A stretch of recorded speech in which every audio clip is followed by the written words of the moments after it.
Hello, Durudin Shalom. We be live. Welcome back, everyone. And as we are speaking, the United States is pounding the Strait of Hormuz again for the second consecutive night in a row, and probably for the 10th time in the past couple of weeks. So the Islamic Republic is getting hammered, and their response, which is very quick this time, is the immediate launching of ballistic missiles from the East Azerbaijan province in Iran.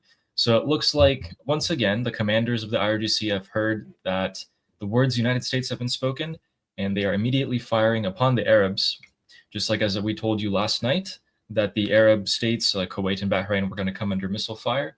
That happened last night, and it looks like it's going to happen tonight again. This time, though, things are slightly different, and you might ask why, so I'm going to show you why. This is why that things are different this time. Who announces that they are going to strike before they do it? Well, none other than the world's global. Oh, I got you. The United States Global. of America. Let's take a listen. They've taken too long to get to a deal. I want to make sure I quote you correctly. You said that now they will have to pay the price. Yeah. What did you mean by that specifically? Well, we're going to be attacking them very hard. Resuming bombing? Yeah, well, we are based on the helicopter. I guess we have the right to do that. You know, they shot down a very incredible, actually an incredible. So there you go. This was Trump's statement yesterday. For those of you who couldn't hear it, because the White House loves to release the quietest videos known to man, the reporter asks him, so they're taking so long to make a deal. Are you frustrated? Are you going to go back to the bombings? He said, yes, we're going to go back to the bombings. And they have done so. He's not the only one saying that. Well, let's take a listen at what Mr. Pete Hegseth is saying. Ooh. Tap, tap, tap on a deal. Instead, they're going to have tap, tap, tap bombs dropping on key facilities in Iran from the United States of America.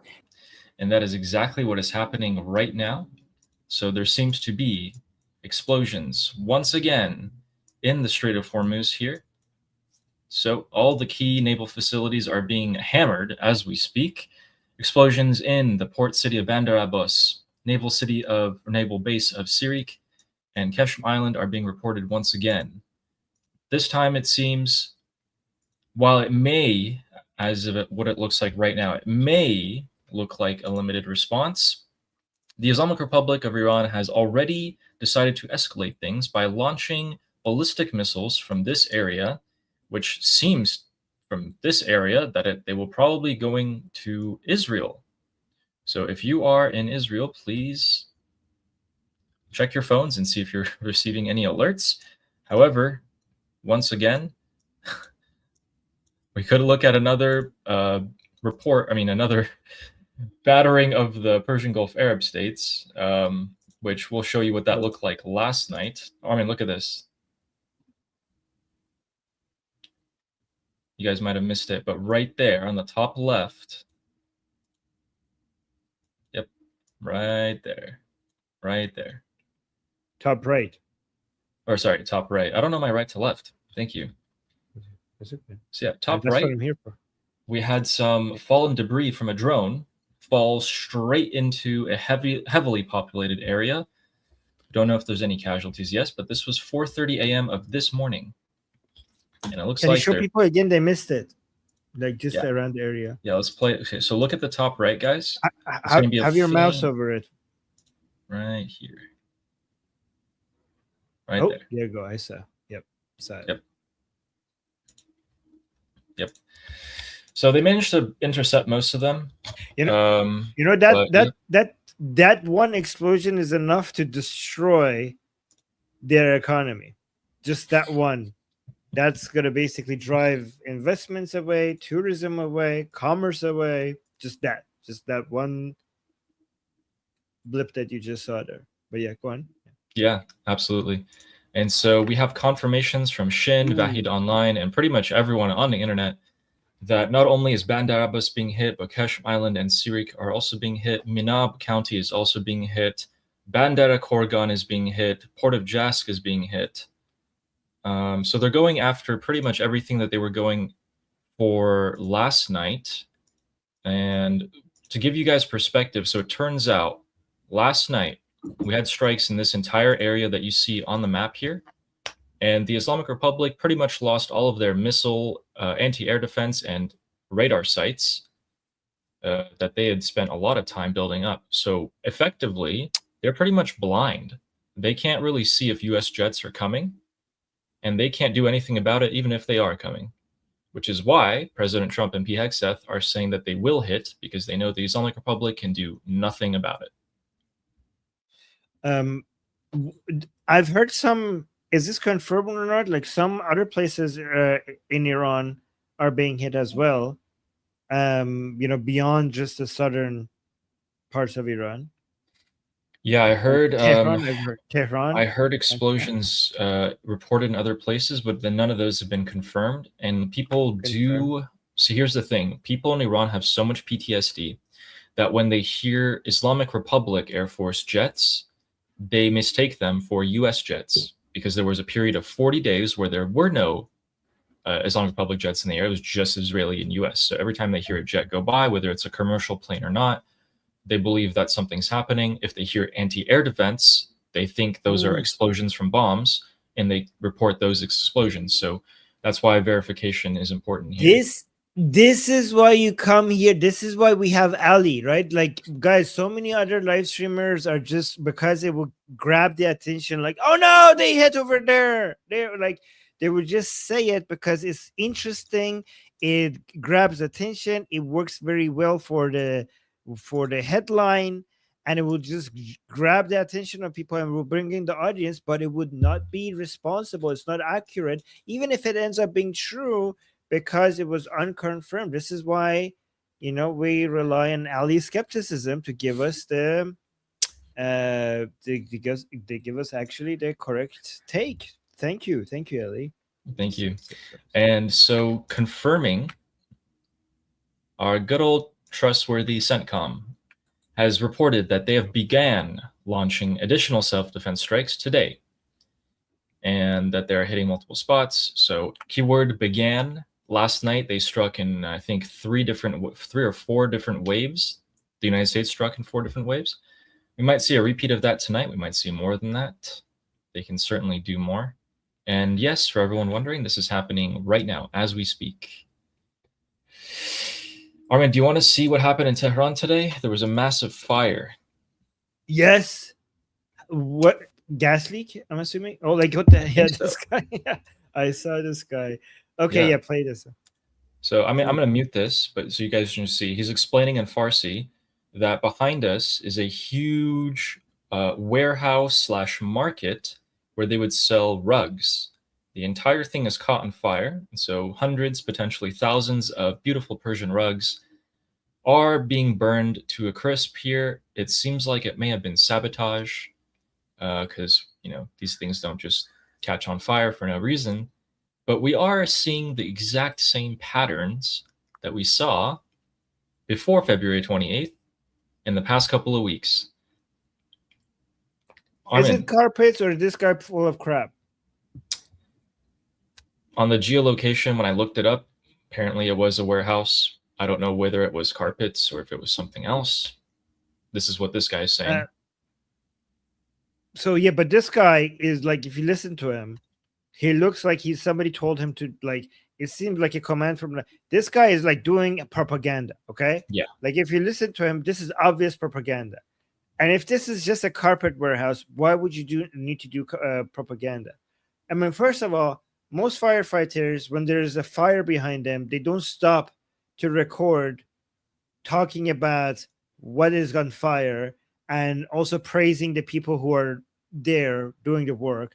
They will actually, this guy's a firefighter. He's not a reporter. Like, what the fuck are you doing? The fire is still on behind you. I mean, if you play what he's saying, it's like, I don't know what's happening here, but it looks like somebody ordered him to basically say, nothing to see here. This is all fine. We're doing our job. Go home. I don't know. Let's see what you. He's like, the boys have got it. The boys got here in 5 minutes. We got it under control. And then I looked up what kind of fire, for this type of fire and how large it is, cannot be extinguished in less than like 3 hours minimum. So But before you play that, Sohail just sent me some messages on Telegram. He's saying army بچهای داخل ایران میگن دارن میزنن, saying like guys, our network inside Iran is saying that they're hearing explosions. It started as Kermanshah دارن موشک میزنن. So the regime is basically firing back from Kermanshah, and the south is also being hit. Yep. So yeah, we saw that. So if you keep us updated if you hear anything else from inside Iran, from our own network. Okay, but go on, Ali. Sorry. No, that was great. So yeah, we have ballistic missile launches already from the Islamic Republic. Those are confirmed. But if Israelis aren't getting notifications, it means that either the IDF is confident they will shoot them down no matter what, or they're not going for Israel. You know what ends up happening, actually? So Kuwait and Bahrain often get hit first, then the sirens start going up. Because it only takes a couple minutes for the ballistic missiles to reach them. So could be that. They could also be firing at the US Navy. Yeah, I don't know. You know, Kuwait and Bahrain are the best targets for the Islamic Republic. Saudis have paid the Islamic Republic not to get hit more. UAE might have done that as well, but UAE also knows how to. I mean, not that much, but UAE also strikes back. So Bahrain or Kuwait are the safest bets. They don't really strike back. They can't really strike back, and they're the weakest ones. And I don't think they have the money that the UAE and Saudi Arabia has to give the Islamic Republic. And they also have US bases. And Bahrain especially is in the Abrahamic Accord, so they're officially Zionist according to the Islamic Republic. So yeah, Bahrain and Kuwait are their favorite targets right now. You know, interestingly enough, now we have confirmation of more areas in the Persian Gulf being hit on the IRGC side. Whoa. Okay, here. That's why I think Sohail was talking about. They're still on the coast here. So this little green marker that I put, this is a small little port. So from anywhere from Bushehr to Asaluya, which is down here, this entire region is being hit. Let's take a little measure here. So 152 miles over here is being hit currently. And then all the Strait of Hormuz is also being hit. Hezbollah is also being struck right now. Ooh. We have a denial from Tasnim. Do you want to see? Let's see it. So Sohail sent this to me. So guys, Tasnim is IRGC. So they just came out and said that Tasnim is saying investigations show that up to this moment, the news regarding explosion sounds in Kish and Qesh islands is unfounded, and the heard sounds are related to clashes in the Persian Gulf. So they're saying these are not explosions in Kish and Qesh. That's what the IRGC is saying, at least. Interesting. Yeah, you know, it wouldn't be too far off, because if we take a look at, sorry, where's my cursor here? There it is. So we take a look at where Kish Island is. It's pretty much right here. This is the Hawaii of Iran, by the way. This is the tourist hub where everyone in Iran goes. You can see that between the green marker and the blue markers here. So on the left of them, they're hearing a lot of explosions, and on the right of them in the strait, they're also hearing a ton of explosions. So it may be true that they're just hearing these explosions in the Persian Gulf and they're not getting hit, because I mean, most of Kish is just tourist infrastructure. But I don't have a doubt that the IRGC have bases here. I mean, there's an airfield right there. Yeah, Kish is awesome, by the way. We should go after Iran is free. Yeah. Someone was asking me to. Yeah, I should. Oh, yeah, do it. This is not just Lancashire. This is what Kish looks like, Kish Island. So, yeah. But yes, you want to respond to the chat? Someone was asking me to cite my sources, so I see a ton of noise, but I wait for credible sources like Vahid Online and Shin, or Limon, which are all Iranians inside of, or well, they're getting direct reports from Iranians in that specific area of Iran. So waiting for them to confirm it. Usually they get like, multiple messages from multiple people confirming the same thing. I can't speak today. And it's all on you from now on. Oh, okay. Well, we could respond to the super chats that we have right now, so you could take a break. I'll do that. Noah, the Persian American, give us a super chat saying, "Is the internet still on? Do we know Armin and Ali?" Yes, we know. I mean, I'm getting messages from inside Iran right now. In fact, I just got a video, another new Arm Us video. Iranian Ooh. people. I have multiple Arm Us videos that I haven't published yet. So just wait for that. So yeah, the internet is on, and I just got a new video from inside Iran. And then we got another. So guys, for people who don't know, we've started a campaign that has gone all the way to the White House, by the way. Ali, I don't know if you know, but I've gotten confirmation that campaign that we started from the Iranian people to asking to get armed has made it all the way to the White House. So do you know who in the White House has seen it, or is just I mean, the word? No, not just, but also somewhere else that I'm not going to mention, but I think you know what I'm talking about. Yeah, without okay. So guys, this campaign that we started, spreading the videos of Iranian people asking to be armed, has reached the highest places. So we have been very successful with that, right? So there's that. Yes. Right. Okay. That's great. And I was telling you, I was like, if Mark Levin was sharing it, that opens up a whole new circle of those MAGA people. Like, I was talking to the person, my contact, and I was like, "Hey, make sure you tell them that this is how it started." And he was like, "Armin, they know." I'm like, "Okay, oh, okay." like, right. So that was good. I was happy. I was so happy. Okay. I'm all thinking right, so that if you keep doing this, you will be known. You know how Vahid Online, that's his brand. Like, people know him for direct firsthand knowledge of this. You could also, that could be an addition. I think we should keep. You're right. You know what? I think we should keep this campaign going. Not only should you keep it going, but you should add things to it. So like every time, you think that the Iranian people need something that can support Prince Reza Pahlavi, you should ask them to do it. Yeah. Okay.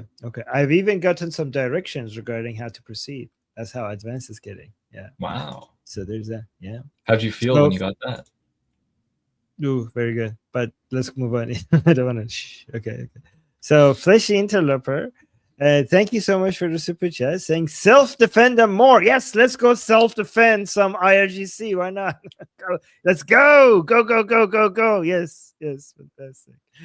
And thank you for the super chat. And how do you pronounce this? Lions? Leons? Leons. Yeah, Leon. It's a French word. Leon's tough. Leon's tough is saying, thank you for saying Armin did an outstanding job last night. The best professor on YouTube. Well, thank you. Wow, you know what? I'm getting convinced that I did a good job because so many people are telling me that. I'm like, I'm so overwhelmed with how many compliments I've gotten for that interview. Like, thank you guys.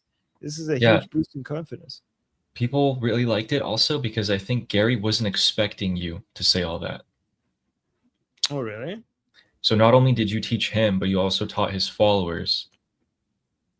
You changed people's minds directly. Wow. Okay. Oh, people are saying don't pronounce the S. But it's nicer to say lions tough. We just prefer, we want to pronounce the S. It's supposed to be like Leon apostrophe S.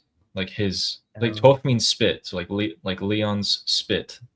That's what they're using. Okay, so the reason why we like to pronounce the S because in Persian, it sounds, interesting to us. That's why.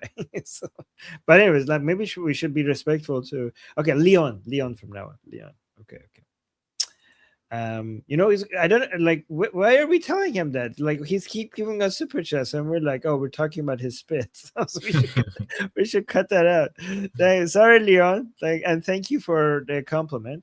And Goober Tina, thank you so much. Saying, I knew Trump would make you his top advisor on Iran. Oh no. What guys? What would they name Armin's department? You have the Department of War, Department of State, Department of the Treasury, Department of Durka, obviously. Department of Durka. Durkology. Yes, obviously. Like, is that even a question? Yeah.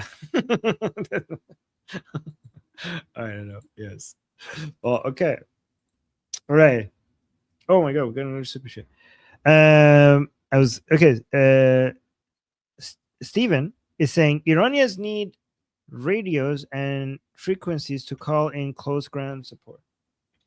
That would be. What do you think, Ellie? What do you think about that? Radios and frequencies. I don't approve. I'm sorry, Stefan, because my immediate thought. Sorry, Stefan. The reason why I say that's not a good idea is because what if someone just picks up the phone and says the wrong coordinates? They mean well and they just get the coordinate wrong. And instead of it being 500 feet that way, it is in the middle of a ton of people. Or let's say the IRGC pick it up. Let's say, yeah. Okay. We have to actually look at the names people came up with. Okay. And by the way, thank you for the super chat, Stephen. I mean, sorry. Also, Stefan, if Stefan was talking about if they're on the ground, like if they're in the protests actively and they're calling upon this, I think they're talking about with each other.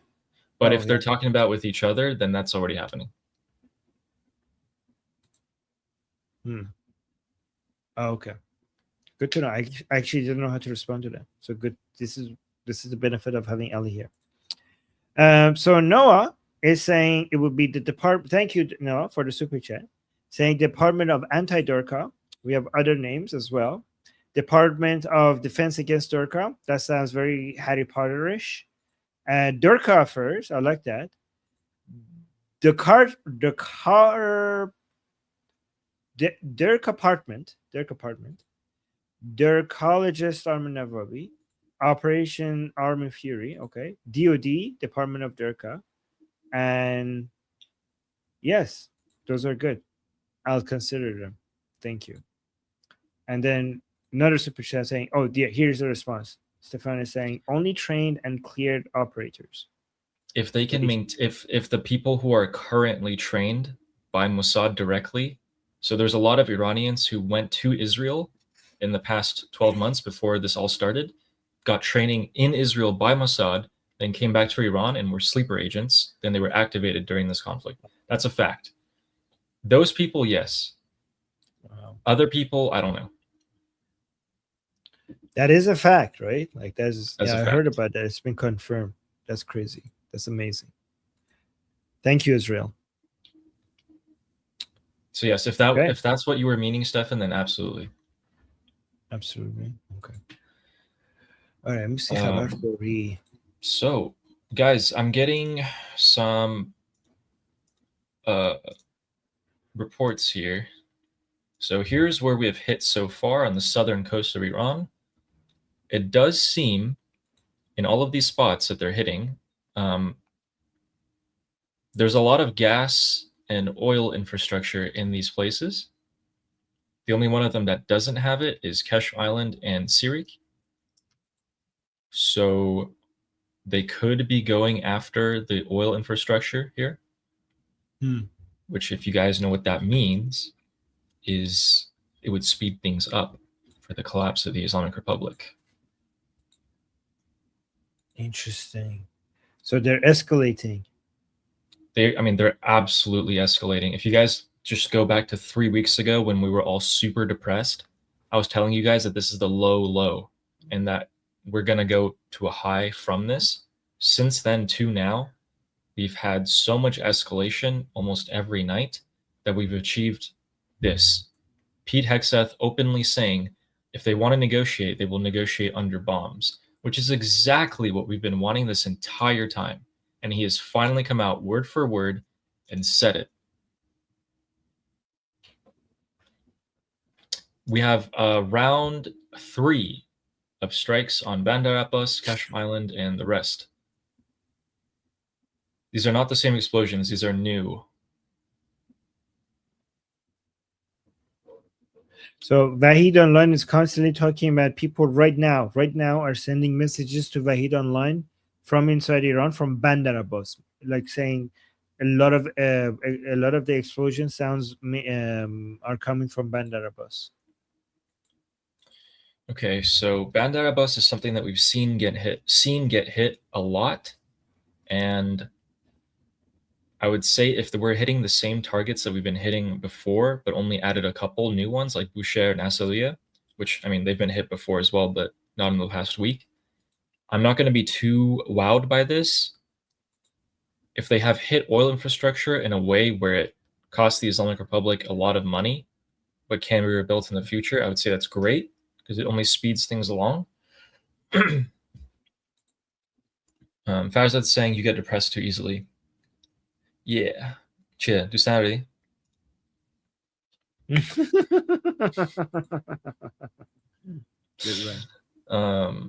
So yeah, moving on to the economic front, I want to show you guys what Scott Bessent was saying today.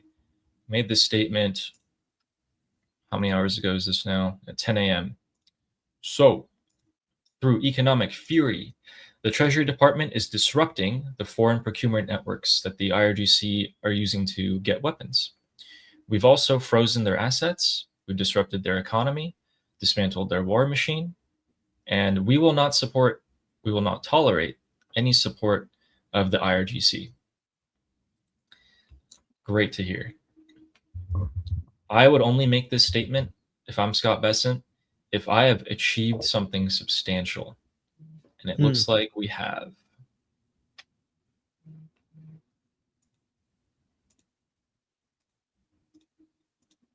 You know, a lot of people are underestimating how important it is right now for the Islamic Republic, the inability of the Islamic Republic to pay its soldiers and buy weapons. Like, people see the explosions, but they don't see these other things. And these other things are actually sometimes even more important.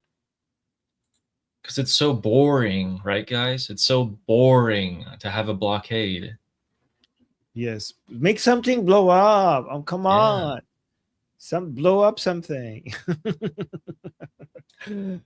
Guys, Okay, let us know in the chat if between something boring but more devastating to the Islamic Republic and something more interesting but less devastating to the Islamic Republic, wouldn't you choose the first one, or would you rather see something blow up?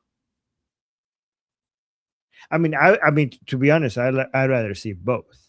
You know, I want to see both. But if you had to choose, but both would be nice. Thank you. If I had to choose, but who am I? Like me right now, as I am? Yeah. Or if I'm like an important person?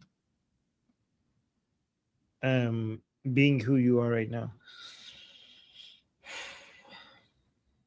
Being who I am right now, I'd say, I have to pick one. I would pick the blockade for a period of time. And I wouldn't do it indefinitely. Like, I would do it just to the point where I could go in and do boom booms and finish off. To basically what President Trump is doing. Yeah. We could say. Hopefully what President Trump is doing. Right. Okay, so we have confirmation from Shin that they did hit a petrochemical plant in the Bushehr province. So it looks like infrastructure is being hit. Oh, wow. Guys, this is going to hurt. All of these infrastructure is revenue generating machines for the Islamic Republic. Petrochemical is a major source of revenue for the Islamic Republic. It's huge. Let me tell you something. We're going to say something here that is very unpopular. Okay. I support the Americans and Israelis hitting infrastructure, even if it's not dual use, as long as it's generating revenue for the Islamic Republic. Even if it's not, I mean, it is used for building weapons, but even if it wasn't used for building weapons, as long as it's generating revenue for the Islamic Republic, go ahead and hit it. That's what I think. We have pretty much non-stop explosions in Bandar Abbas and the rest of the Strait of Hormuz. It's coming in fast. Pretty much non-stop. Although, like, some people are catching up to the news, so it does seem like there's a lot more than there are, but there actually is non-stop pretty much. Also, going back to the ballistic missile launches that the Islamic Republic has done tonight, it does seem that they are targeting the United States Navy.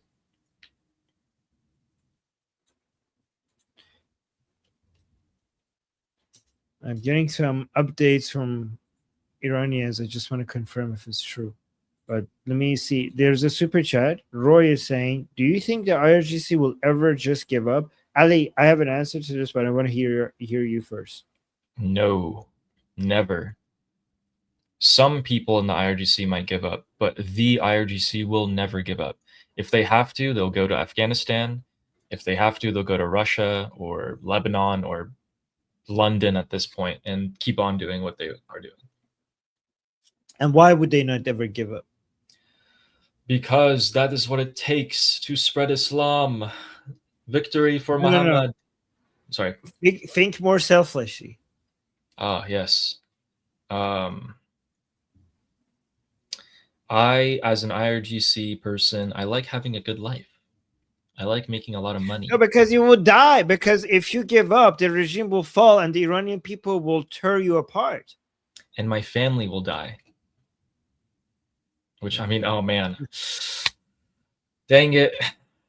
I mean, you know, it happens in war or in between governments falling and rising, you know. Wait. Oh, let me stop you there.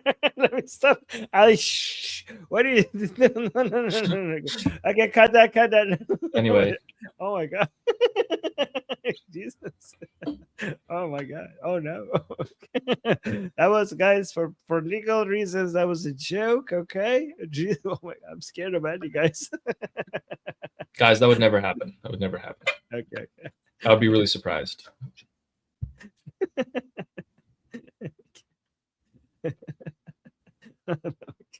Wow. Oh my God. Oh no. Although maybe my neighbors would have heard You know me what? right now. My neighbors would be like, why is guys, this guy saying like victory for Islam, victory for Muhammad? Oh. You know, guys, to be honest, more Iranians actually genuinely feel that. Okay, like what Ali is saying. Ali is actually, he's joking. Okay, so but there are Iranians inside Iran. I'm really joking. Yes, but the Iranians inside Iran, they have the same feeling Ali has, and I don't blame them because they have had really, really bad lives under the Islamic Republic. Like, it has been really bad, and that actually answers your question. Would the IRGC give up? The IRGC completely understands that the Iranian people will show them far, far less mercy than the Americans. So they would not submit to the Americans because they are more afraid of what the Iranian people would do to them if the Islamic Republic falls. So here's what the Iranian people think. They're like, wait, you guys, you want to put these IRGC, you want to put them on trial? You want to take them out of the country and put them in trial in The Hague? Oof. That's very lenient. That's very, very lenient. Why don't we just keep them here? You know, just in case. Just keep them here. Asaluye is active now. Yeah, they got boomed. So that's where the petrochemical plant is. Asaluye is just turned on just 10 minutes ago. Yeah, that's where the petrochemical plant is, and they got hit.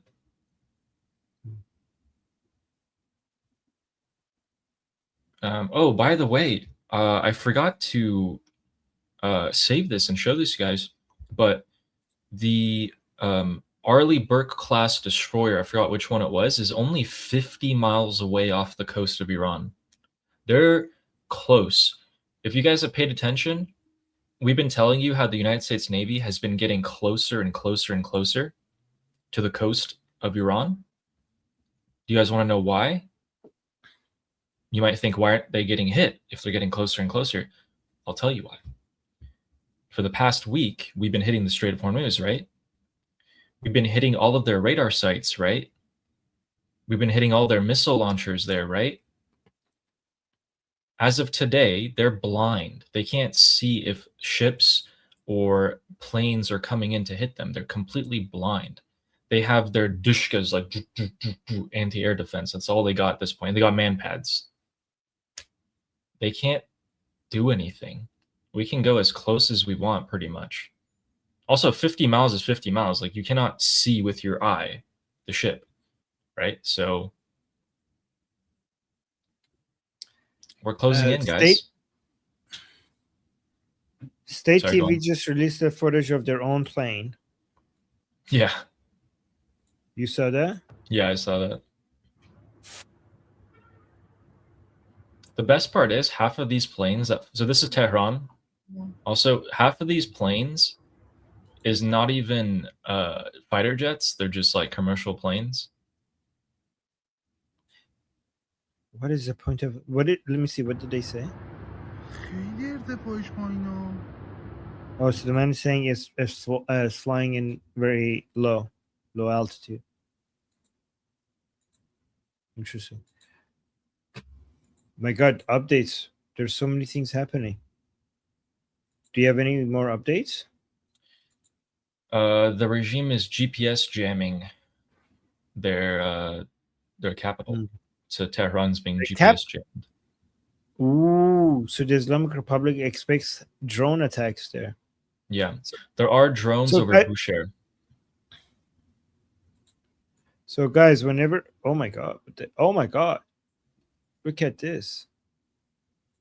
So guys, whenever you see, oh, look, there it is, the red hexagon. It's right there. Yeah, the red hexagons are these are GPS jammings, and whenever you see GPS jammings, there is a expectation of drone attacks, and they're using GPS jammings to make the drones less effective, because drones use GPS. So you can see, look at this, guys. Everywhere you see these, red hexagons, that's GPS jamming, and you can see that happening all over Tehran right now. Yeah, the internet is still up. The internet will be down when the Islamic Republic expects an uprising. There's no point in cutting the internet right now, because they know that they would not, when there's military operations happening, the Iranian people are not going to do an uprising. Uprising happens in between military operations, not at the time of military operations. The cutting of the internet would be in response to a fear of an uprising, not in response to a fear of foreign attacks. The anti-air defense of Western Tehran is now active. Oh my God. Looks like probably drones. Yeah. Drones. So drones are targeting Tehran? Drones have been going to Tehran for the past month to scout out, to recon. But that has an does that activate the air defense? Yeah. No. It did. So 40 minutes ago, apparently, the anti-air defense started.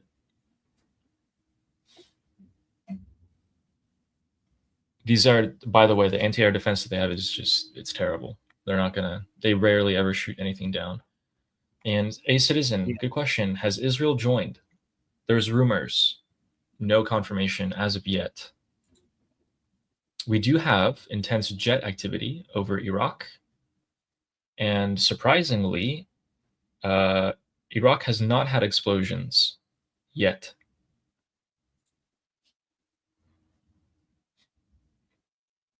Do you want to answer this question? Sure. So KipCap was saying, so what was up with the B-52? Was it true, or was it a transponder code encoding error or something like that? So if you can't speak. The B-52 is a bombing plane that the United States Air Force has. It is a massive, massive plane, and it was indeed up in the air. Usually, when these get up in the air, you anticipate bombs to drop. However, they're still up in the air, and they can continue to be up in the air as long as they get refueled. So we have not seen all of the strikes happen tonight. We may see more. It might be used. You know what's funny, Armin? I see usually right before and after the strikes happen, in a lot of the pro-terrorist groups that I'm monitoring, there's the same message. Ooh. And it's, in the name of Allah, the most gracious, the most merciful. It's always like, Allahu Akbar, in the name of Allah. Whoever has transgressed against you, transgress against him in the same way, and all these things. And I'm like, oh boy. Can you tell us a little bit about what you're seeing in the IRGC Telegram groups that you're in? Like, and some other comments, like what's happening? What are they saying? What is their analysis? Yeah, let's take a look right now. So guys, these are average pro-regime Iranians, not like officials. Like Ali does a really good job in monitoring the comments of like he's inside the Telegram groups, IRGC affiliated Telegram groups as a member. He's our spy inside those groups and just reading what they're saying. Yeah, you got to go after the paragraphs that people write with a ton of question marks. You know, someone's mad. Let's see what this guy's saying. Ah, perfect. Perfect. Here we go, guys. You ready for this? Share? Yes. Guys, this is these are the stuff that you don't get, like hasn't been shared anywhere else. That's fantastic. Love that, baby. Okay, so this guy will forever be remembered. This guy sent this message he sent this last night. Okay, so this is after the bombs. And he says, I'm going to translate this for you guys so you can read it yourselves. This is so good. It was so ridiculous that the entire south of the country was plowed tonight. Then the IRGC just stood there and watched their attacks and saying, if you hit us, we will respond more severely. You raised your eyebrows. I am really embarrassed tonight. What is it? Aren't you playing with me? Like talking to the regime. We felt the height of humiliation and humiliation. Well, same thing tonight. Ooh. Perfect. Let me see if I can find anything else. Wait, send this to me. Oh my god, guys, this is the stuff. Thank you, Ali. Like, look at, first of all, you can see how experienced he is. He goes there and just looks for big paragraphs with a lot of question marks. He knows that those are the ones that are complaining. Most of them would just say, like, in the name of God, in the name of God, like, oh yeah, like a lot of comments like, oh yeah, let's go. In the name of God is basically just means let's go. But Ali knows how to look exactly for the one, because if it's a paragraph, that means it's actually some opinion instead of just like a robotic, like, oh, in the name of God kind of response that people have to these things. This is fantastic, guys. You're not gonna see this anywhere else. These are real people who are they're just going in their safe group chat and talking to each other. And then we come in and we're like, oh yeah, internet, here you go. Look at him. Yes. Oh yeah, we exposed him. This pro-regime person doesn't know that he weakened the regime by demonstrating. So, but this is why Mojtaba told these people to don't say these things, because our enemy is going to take advantage. The target Mojtaba was talking about us. Mojtaba was talking about us. You're absolutely right. Armin, also look, this is a new one. Okay. And then I'll also show you, like, everyone's just saying this. Oh wait, why isn't this? Copy the message link.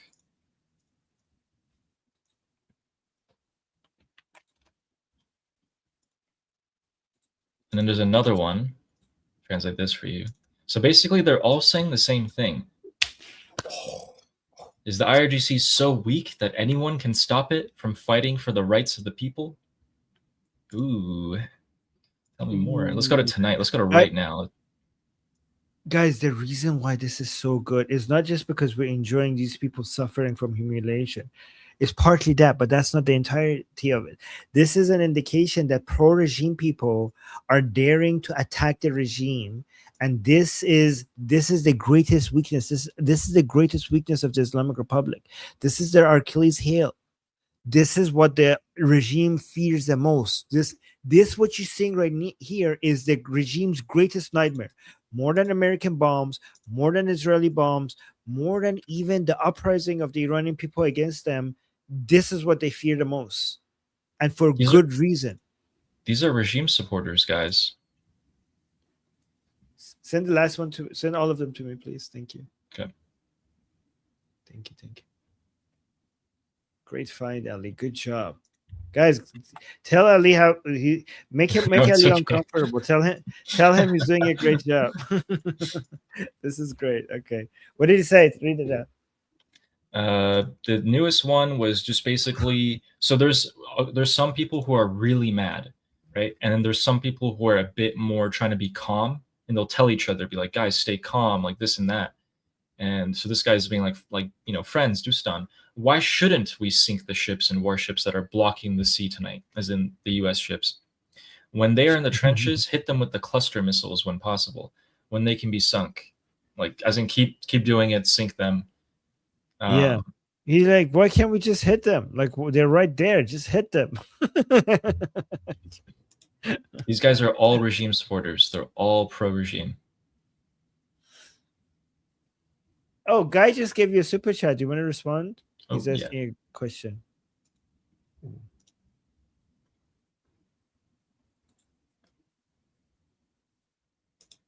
I gotta close Telegram. Okay. So it seems like the Israelis have not joined in as of yet. And instead, they are ready for the Islamic Republic to start launching at them. You want to respond to Guy's question? Yeah. All right. We got a super chat from Guy Landau. Please subscribe to him. He's our Israeli segment of Liberty Politics, who says, is it possible the United States and Israel are boiling the frog? Start slow tonight and escalate. By the time the IRGC realize it's full on, they've lost most of their capabilities. The smaller blows put their guard down. Yeah, I think so. Here's the thing. If you can, as proactive as you can be to gain yourself an advantage, like, why not do it? If you can take out all of the radar installations on the south of Iran, where the Strait of Hormuz is, which we've been doing tonight and last night, why not do it? Tonight is the result. We are close to the coast of Iran. The United States Navy is. And also, they can't see us coming. We're just hitting everything we want, right? Another thing, the Islamic Republic used to launch 100 missiles a night in the beginning of the war. Guys, how many are they launching now? 10, 20, 30 max in the show of force? That's all they can do. Get them to a point where you can finish them off once and for all. And at that point, why even negotiate? So at this point, finally, President Trump is seeming like he's gotten so frustrated that he's like, all right, you know what? Start it. Start choking them harder. And if we get to a point where we can just finish them off, do it. And if not, let's keep on going with the blockade, keep on bombing them every night. The regime supporters are getting on their own, bad side. They're starving of money. Maybe they won't be able to pay their IRGC Basij. Pressure. Maybe it won't even take 7 months. Maybe it'll take 5. Maybe it'll take 4. Oh, Guy responded saying they're expecting a small strike like previously. So the Israelis are expecting a small strike, especially since it was announced. They're not expecting tonight to be it. And if you do it slow enough, they would take a while to understand. I think they've already understood. I mean, those regime supporters themselves understood. Why are we just being hit and we're not responding? Like, are they just going to take everything away from us? So yeah, good points. I agree. This was actually my, what I advocated for even before February 28th started, was that I'm afraid, and I still am afraid of what the regime can do. So I am in favor of choking them aggressively, but slowly. That sounds bad. To a point where you can just finish them off and then finish them off. But don't do it all at once, because that's so much chaos. I don't want them to start turning on the Iranian people. I don't want them to start dumping poison into water, nuclear waste into the Persian Gulf, things like that. I don't want them to do that. Right. Oh, they as in the IRGC, so not the Israelis. Yeah, the IRGC was expecting a strike tonight. That's the best part. Think about it. Guys, think about this. Why would you, as President Trump, today in an interview, and also Hegseth today in an interview, come out publicly on 2 separate occasions and say, we are going to hit the IRGC tonight. We're going to hit him. We're going to hit him hard tonight. Why would you say that? Why not just hit him first? Because I'm telling you, the IRGC can't do anything about it. They can do nothing about it. They don't have any radar sites. They don't have any way to stop it. They're screwed when it comes to this room. Just going to keep getting bombarded now at this point. Yeah, people are like, what happened to the element of surprise? I'm like, you don't need the element of surprise when the other side cannot resist. I'm seeing a very scary report by Israeli media. Israeli media, 2 separate channels now, are not like the channel 14 or 12, but like different ones, are reporting that a hypersonic missile from the regime has hit an American destroyer. Direct hit. So we're waiting to see if that's confirmed or not. That, if true, would instantly bring us back to a full-on war. No ifs and buts about it. I saw the first rumor 20 minutes. So I saw the first rumor 20 minutes ago of a hypersonic missile from the regime, the Islamic Republic, hit a United States destroyer in the Strait of Hormuz. The second report has just come out now, waiting for a credible source on that. But that's what I was saying. If the ballistic missiles were launched, and they were, from the Islamic Republic, and Israel wasn't getting alerts, and the Persian Gulf Arab countries weren't getting alerts, then they were only striking at the United States Navy. Whether it hit or not, I don't know. So we'll see. And as we speak, we have round 5 of explosions in Bandar Abbas and Kesh in Syria. So guys, remember this round 5. So guys, like there's so many. If you hear reports that there are explosions in Qeshm Island, like there's 5 rounds. Like this is the 5th time tonight.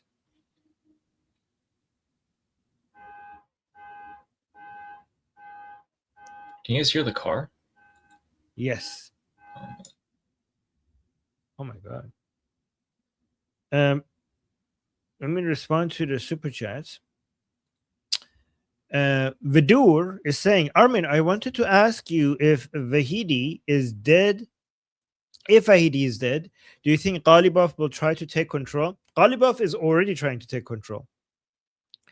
And if Vahidi is taken out, it would make the job very much easier for him. Very much easier for him. But Ghalibaf is now desperately trying to take control, for sure. So guys, for people who don't know, Vahidi is the head of IRGC. Ghalibaf is the head of the parliament, but also with ties to IRGC. Ghalibaf's dream has always been his entire life to be the #1 person within the Islamic Republic. That has been his life mission. That has always been his life mission. But right now, I think he used to be what he wanted, but now it's what he needs, because he doesn't want to die, and he's trying to gain full control of the Islamic Republic so he could be more flexible to the Americans so that they don't kill him. So, and then the rest of the question is saying, I hope once Iran is free, Ukraine and Iran can become allies. Iran and Ukraine are already allies, strong allies. I mean, the regime occupying Iran is not an ally of Ukraine, but the Iranian people, which is Iran basically, is considers itself a strong ally of Ukraine. And if Iran is free, it will definitely become an ally. Our nation is already an ally of Ukraine. But once Iran is free, our state will become an ally of Ukraine for sure, for sure. I mean, like after United States and Israel, the main country that our leader of the revolution is collaborating with is Ukraine. So, of course, the Iranian people will never forget that. And we got another super chat from Sarah. Oh, we reached our goal. Thank you, guys. Confetti for everyone. So Sarah is saying, by chance, just met an Israeli man, instinctively threw my arms around him and said, "I'm Israel Chai." Wow. We chatted for an hour. Love you, Israelis. Oh my God. That's guys, if you're Israeli and you see Sarah, just make sure you tell her that you're Israeli if you're looking for a hug. Yeah. Yeah. That's funny. Look at this. Iranians showing love for Israelis. That wouldn't work. How that... By the way, Sarah, by the way, if you're a man and you see an Israeli woman, don't do that. That would not work. That would not work well the other way around. You're going to get a restraining order. So this is not gonna, guys, this is not gonna look good. If you're an Iranian man and you see an Israeli woman, don't just hug them and say, "I'm Israeli Chai," okay? You're gonna get arrested. But yeah, go on, Ali. Imagine being an Israeli and all of this stuff on the media has been against you for so long, and then you tell someone that you're Israeli and their first reaction is just hug you and be like, "Oh my God, that's so great." Must be a good feeling. Yes. Yeah, it's a good feeling if you're a woman, but if you're a man, it will not. Yeah, we'll see. True. Right, true. This is female privilege. I'm just kidding. I'm kidding. Don't come for me. You start this? I think you did. But will the IRGC go as low as poisoning the water or releasing poisons in the air? I don't know about the air, but the water, yeah, why not? They would definitely do it. Not only that, I mean, think about this. Bushehr has a nuclear power plant. They'll just dump the waste into the Persian Gulf. Where do all the Persian Gulf Arab countries get their water from? The Persian Gulf. They'll do that. Yeah. Iran has... The Islamic Republic will stop at nothing, at absolutely nothing to survive. Absolutely nothing. If it helps with their survival, they will do it. But go on, Ali. Sorry, I interrupted you. Iran has underground water transportation systems that were built in ancient times. And that's common knowledge. Wouldn't be hard to, wouldn't be hard. Yeah, but it has to, like, they're not going to do evil for the sake of doing evil. It has to somehow benefit their survival. Everything they do is for their own survival. And Sarah, thank you so much for the super chat saying, P.S. Love you, Ali and Armin. Sister Sarah. Thank you, Sister Sarah. See, I knew it. You screwed up there, Ali. I didn't mean it. Okay. This is the thing. This is my experience with women tells me that they will never, ever forgive you or ever forget what you said. So... Well, let me give you more experience with women. You should have kept that to yourself. You shouldn't have shared that. You shouldn't have said that publicly. I shouldn't have spoken. Yes. Now, because now that's not going to be forgotten either that you just said that. So there you go. Nope. Oops. So there you go. Oopsies. Oopsies. Too late. Okay. Well, thank you, Sarah. Thank you, Sarah. We got another super chat. Oh, thank you so much. Thank you for the generous super chat saying, Armin, I appreciate your knowledge, your knowledgeable and intelligent analysis. You're my go-to channel. Well, thank you. Look at that. That's very sweet. Thank you, Elspeth. Very kind. Thank you. Oh, no, Elspeth? How do you pronounce that? Yeah, Elspeth. Elspeth. Okay. Thank you. Is your last name Von Draken by any chance? Elspeth Von Draken. That'd be a sick name. I don't know who you're referring to, but Justin with a super chat saying, what do you guys think about the possibility of U.S. Marines taking a port city like Chabahar, setting up perimeter, Navy providing air defense over Chabahar, and have Immoral Guard personnel come into safe zone and get armed. That is so, Justin. I have been advocating for that for months right now. That is exactly what I've been advocating for. I don't know if they're going to do it. I think that to arm the Iranian people, you need to have a base of operations. I think that they need to. Bandar Abbas is the best candidate. Free Bandar Abbas. You don't need to. You just bring the USS Boxer, the USS Tripoli, bring in the Marines. Free Bandar Abbas. Turn it into a base of operation. Prince Reza Pahlavi could then do a call to action. Ask the Immortal Guard and the freedom fighters Iranians to come to Bandar Abbas, get vetted, right? Filtered, vetted, trained, and then armed, not just with guns, but also with drones. Get vetted by Prince Reza Pahlavi's team and Mossad. Get trained by Ukrainian soldiers, very similar to what happened in Syria against Assad, with drone technology, which takes between 4 to 7 months. This is exactly the plan I had in mind. I think this is the best plan. Honestly, I have gone for hours over every single detail and explaining why I think that's the best plan. So, Justin, yep, I completely agree with this plan. And then we have a new member. Oh, sorry. Thank you so much. Yeah, I also agree with that. If this is going to be a prolonged conflict, I also agree with that. Yes. Okay, good. So we're aligned in this. And we got a new member, Tectonos. Thank you so much. Tectones. Okay. Yeah. Tectonos.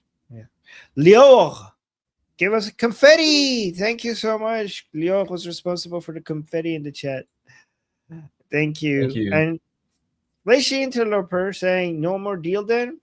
Don't say that. How could you say Don't that? say that, yeah. How could you say that? That's we're actually so close. Let me tell you how close we are. I'm not even kidding. This is how close we are, okay? Listen to me. We are so close that even Qatar and Pakistan today has said that we are getting further away from a deal. That's how close we are. Even they said that. Guys, are you guys noticing some sarcasm here? I don't know, but I can't tell. But to be honest, I have a fear, Armin. I have a fear that what we're doing with these military operations right here is that the possibility still exists for Trump to force the regime to accept a quasi surrender deal. Yep. That is still on the table. That will forever be on the table. Yeah. Okay. So I'm just saying, even if the Islamic Republic is like 5 minutes from absolute collapse, the surrender deal will always be not a deal for the survival of the Islamic Republic, but a deal to end the Islamic Republic will always be on the table. And it actually makes sense. I mean, we'd rather less things get destroyed. If you could get the Islamic Republic to just bend the knee and do less fighting, then that would mean less destruction and more of our infrastructure left for the Iranian people. I mean, if we have to take out the infrastructure to save Iran and liberate Iran, then go take it. But if at any point you manage to just stop it and get the Islamic Republic to bend the knee and give up, then we prefer that over destroying things for sure. Yeah. You can never know with President Trump, which is the whole point. That's an advantage. And that's an advantage. When guys, every time it's like you can never tell with President Trump, people may think that that's a bad thing. When it comes to war, you shouldn't be readable. You should be confusing. You should be, if we're confused by President Trump, that's a good thing. Because if we can tell what President Trump is doing, then obviously the Islamic Republic will also be able to tell what the President Trump is doing. We want President Trump to be unpredictable. Before we read the next super chat, I have the official IRGC statement released just now. Oh, All right. You guys might be wondering, what are they going to say? What are they going to say? Well, the IRGC has come out, and this is confirmed that they said this. In response to the Zionist arrogance and the brutal crime emanating from the territories of the occupying entity, which is Israel, that violated Iranian sovereignty and the sacred territories of the Islamic Republic, yada, yada, yada, the IRGC announced the beginning of the phase of the decisive and direct deterrent response. let's go! Soon Let's upon go! the execution of the orders of the High Command, the first waves of ballistic and guided missiles and drones will be launched to attack the depths of the cities of central Israel, which constitute the vital artery and military economic base of Israel. Sure. We warn Israel's leaders against making another mistake. Any future response will be met with a broader and more painful, destructive actions. We're going to hit all your strategic installations and military bases. Okay, so escalation much? Escalation. They're stuck. They have to respond. Guys, Israelis, stay safe. Missiles might be coming at you, but hopefully, like last time, nothing will happen. And this will take out more of the Islamic Republic people than Israelis. I mean, hopefully zero Israelis. I hope this ends up escalating things for the Islamic Republic and not for the Israelis. They're stuck. They're stuck. They have to respond, and the response is probably not going to be that effective. Hopefully, not effective at all. But it will require another response. This will drag Israel to this. Right now, it's just between the United States and the Islamic Republic. So good job, Islamic Republic, by giving the green light to Israel, because Israel right now can't enter because the United States has asked Israel to not enter. But if Israel gets attacked, then that's the green light for Israel to enter this as well. And Israelis cook more cutlets than the Americans. Americans take out big assets, military assets, infrastructures, but the cutlet cooking, taking out officials, that's done more by the Israelis. So hopefully we could find a way to get them in as well. Yep. All right. And our very own Jeffrey has said that we are conducting mass seed suppression of enemy air defense to open up the airspace for later on. Oh, yeah. See, why not be proactive? Why not gather all the advantages that you can get? Heck yeah. Cool. Thank you, Jeffrey. Perfect. Mr. Patton 360 Games is saying, also, who is that? I know who that is. Who is that? Well, if you know, why are you asking? Is that Marshall? Oh. I don't know. Tell me who it is, but in the chat. If it's true that one of our ships was hit, that will be the end of the Don't Touch Our Boats. Yeah. There's still reports, unverified reports coming out that a United States destroyer has been hit and damaged. We will see. By the way, it's not in the best interest of us, General Patton. Okay, that makes more sense. Anyway, a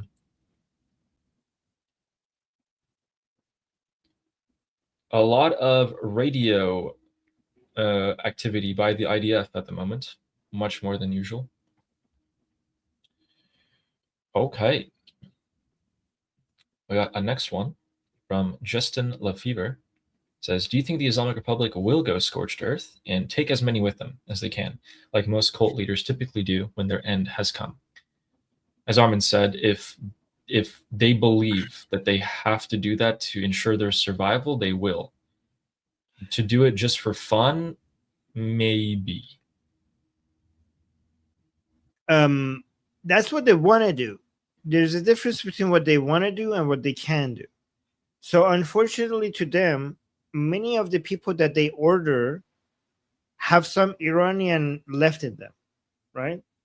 So for example, the Islamic Republic in early January, when they wanted to mass slaughter the Iranian people, many of the people, even within IRGC, refused the orders, and that's why they had to bring militia from Iraq, from Pakistan, and from Afghanistan, right?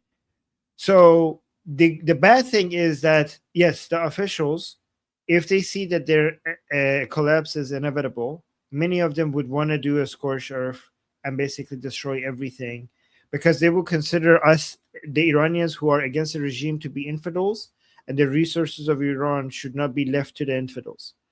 But so that's a bad news. But the good news is that I think many people, even within the Islamic Republic, they would not let them if they see that's happening, even though they're still fooled and they support the Islamic Republic.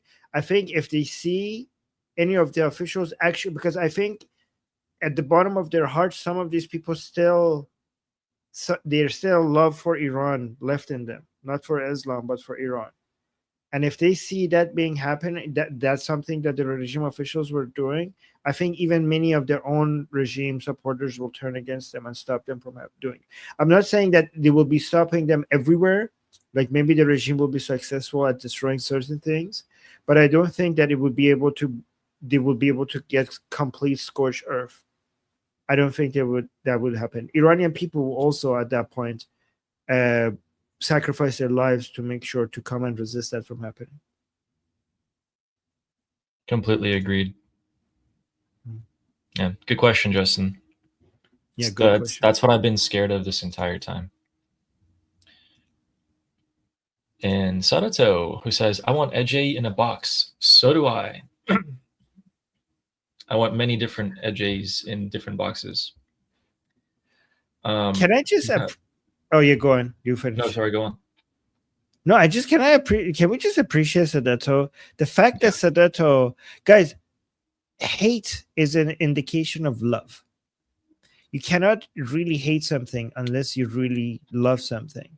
You hate the things that threaten what you love, right? That's what you hate. You hate the things that threaten what you love. And Sadato's hate for Ajay, to me, is an indication of his deep love for the Iranian people. So I just wanted to really appreciate Sadato as a Japanese man showing this much love for the Iranian people. As an Iranian, I thank you for being by our side. Thank you, Sadato. Much appreciated. So, by the way, for people who don't know, Ajay is the Chief Justice in the Islamic Republic, the person that is responsible for all the executions. And Shannon Moore, who says, my long-suffering Iranian friends, please enjoy the show. It gladdens me to watch my tax dollars dirt nap Durkas and look forward to a free Iran. That's really good. Thank you, Shannon. I appreciate you. I have a feeling, Shannon, that we're going to be enjoying the show much more as the weeks go on. Yeah. I also have I also think that you would be saving more tax than spending tax by getting rid of the Islamic Republic. I think the tax money that is being saved for Americans is I think that it will be in the trillions. Over the years, it will be in the trillions. And I'm not exaggerating, and I could actually show you why, like if you wanted to mathematically, that this, the strategy of containing the Islamic Republic for 47 years cost the American taxpayer so much more than the cost of helping the Iranian people topple the regime. Yep. Thanks, Shannon. And as we continue on with the super chats, I'm going to give you guys some breaking news that's coming out. The IRGC have issued another statement, and they have said that this one's not as, gung-ho as the last one, but let's take a look. So IRGC Khatam al-Anbiya has said, effective immediately, due to insecurity in the region, the Strait of Hormuz is declared closed. Any transit will be targeted. Okay. Gotcha. So any ship that's trying to pass by is going to get targeted. This just happened. Here's what I think. Here's why I think they said this. They're not saying it just because they're pissed. They're saying this because the United States is undoubtedly using this opportunity to move more ships through the Strait of Hormuz. That is why they're saying this. I also think that they're saying this because of the comments that you showed us from the regime supporters. They are very angry that the Islamic Republic is not responding more aggressively, and they need to show anything. They need to basically offer they are losing their supporters in such high numbers. Every single hour they're losing more and more of their supporters, and the Islamic Republic is desperate to show them anything to keep them on the regime side. Exactly. Guys, for those of you who don't know, President Trump confirmed this today, that the Strait of Hormuz has been kind of open this entire time for the past 2 to 3 weeks. The United States has let over 100 oil tankers through in the dead of night with their transponders off. And guess who reported this first? It was us. It was us. And I can prove it to you. You know why? So let's go back to our map. Okay. And I moved this down so I could show you guys again. Right. Guys, Ali figured this out before President Trump. You're right, because President Trump came out today. Ooh, guys, this is why we need Ali. President Trump came out today and said, I'm going to say something that I couldn't say before, but now we're going to make it official. And he announced something that Ali had figured out earlier. Ali had figured out that this is happening before it was announced today by President Trump. I was like, explain to people how you figured it out. I was like, okay, it doesn't really make a lot of sense why the price of oil hasn't jumped up, right? And then guess what? The Chinese have never stopped using their satellites. And the Chinese have detected that over the past couple of weeks, this is public. So what the Chinese do is they take pictures of US bases and satellite, they just post them online. And that really messes with the United States Army and the Air Force and everything, right? Because they got to move all their stuff around. Well, they're actually also monitoring the Strait of Hormuz. All the lines that you see, let me try and actually make this bigger for you guys so you can actually understand what I'm saying. Okay, so first of all, you can see it's Chinese everywhere, right? Now let's take a look. How do I move? Oh no. Okay, anyway. Guys, look at those red lines. Okay, you see over here, this is the Persian Gulf, right? Why aren't the lines going in from here? Why are they starting at the Strait of, right after the Strait of Hormuz? They're starting right after. These are transponders. The ships are coming in, transiting the Strait of Hormuz with the help of the United States Navy. After they're across the Strait of Hormuz, they turn on their transponders and they leave. Over 100 ships, I think probably closer to 200 at this point, have left the Strait of Hormuz. We reported this over a week, actually last week. We're like, oh my God, that's why oil hasn't come. That's why oil hasn't shot up so much.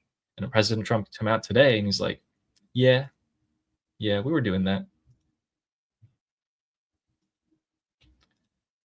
So that's that update. And President Trump said that the Islamic Republic hasn't figured this out until now, which means Ali figured this out before the Islamic Republic based on the information provided by the Chinese. I'm sure they figured it out, but I mean, what are they going to do about it? You know? Yeah. You know, and that's why. So as soon as by the way, guys, as soon as the Chinese posted this image and other images like this on the internet, listen. As soon as the Chinese posted this, America started striking Bandar Abbas, the Strait of Hormuz everywhere. Because they knew the IRGC were going to start doing what they just said they were going to do. Right now, the IRGC just said, we're going to hit every ship that tries to go through the Strait of Hormuz right now. If the United States didn't start their strikes a few days ago on the Strait of Hormuz, all the ships would have starting to get hit. If the ships got hit, no one was going to try and get through. No one's going to take that risk. they're taking that risk right now because they have the protection and the safety of the United States Navy. And the other piece of updating news here was that, I'll show you guys this first. So the Yemen Ministry of Foreign Affairs of the official government, which doesn't mean much, said, "We affirm the right of the IRGC to defend itself, its sovereignty, its territorial integrity, and to respond to any aggression." Well, someone didn't like that very much. And someone drove a vehicle filled with explosives right up to the gates of a Yemeni military base and blew it up. Wait, what? Holy Yep. So Wait, this what is just tonight. happened? I was checking oil prices for a second, and we had and then I come back and you're talking about somebody driving a bomb. Can you say that again? Yeah. So in Yemen, right, they made that statement. Yemen said, "Oh, the IRGC has the right to defend itself." Well, literally within minutes of that statement coming out, a person drove a truck full of bombs right into the wall or the gate of a Yemeni military base and pressed detonate. And then there's also, I don't know if it's a Houthi. It might be. But this guy's phone is going off while there's bullets flying and everything. So this is what's going on in Yemen right now. What the hell? There's also shots being fired, so it does seem like it's kind of an attack, actually. Yeah. So could be the Houthis. Probably is the Houthis. You know, I don't think the United States military operates in that way, really. No, I mean, so is somebody attacking the Houthis or the Houthis attacking somebody? Someone's attacking the official government military base. Oh, okay. So the Houthis are attacking. I mean, the official government is not really the government. Yeah. The official government. Yeah. Okay. So the Houthis are attacking the so-called official government. So the Houthis are busy attacking, doing their own internal things, rather than responding to the Islamic Republic with Bab al-Mandab. Okay, good. You guys keep fighting each other. Yeah, it's fine. Yeah. Yeah, that's fine. Wow, they're So busy moving with their on. own stuff. Yeah, okay. They are. Yeah. Moving on with the super chats here. We have Mark of Reality. They said the Cash Jordan channel has been reporting that the whole ceasefire. The United States has been going in and stealing oil from the IRGC, but the IRGC just found out, so the ceasefire is probably over. Ooh. Wait, Cash Jordan channel has been reporting that the whole case ceasefire. Okay, good. Yeah, but were they reporting that a week ago? Guys, do you guys have your popcorns ready? Guys, the only thing that makes us worry right now is, are Israelis going to be safe? Well, that one of the main things that makes us worry right now, right? But I don't know what the Americans that are Israeli are going to be hitting inside Iran. Hopefully, we're not going to see Iranians. We're not going to see collateral damage. But yeah. But other than that, hopefully we're moving back to the military operations that we were waiting for. Because I think as devastating as the ceasefire has been for the Islamic Republic, I think we've already given that enough time. Like, I think most of us are eager to get back in and see some kinetic operations, right? You agree, Ali? I agree. I'm just worried that this is it. Like, this is all they're going to do tonight. They just hit these sites and that's it. They're going to back off. Hopefully they keep on going tomorrow and the day after, but we'll see.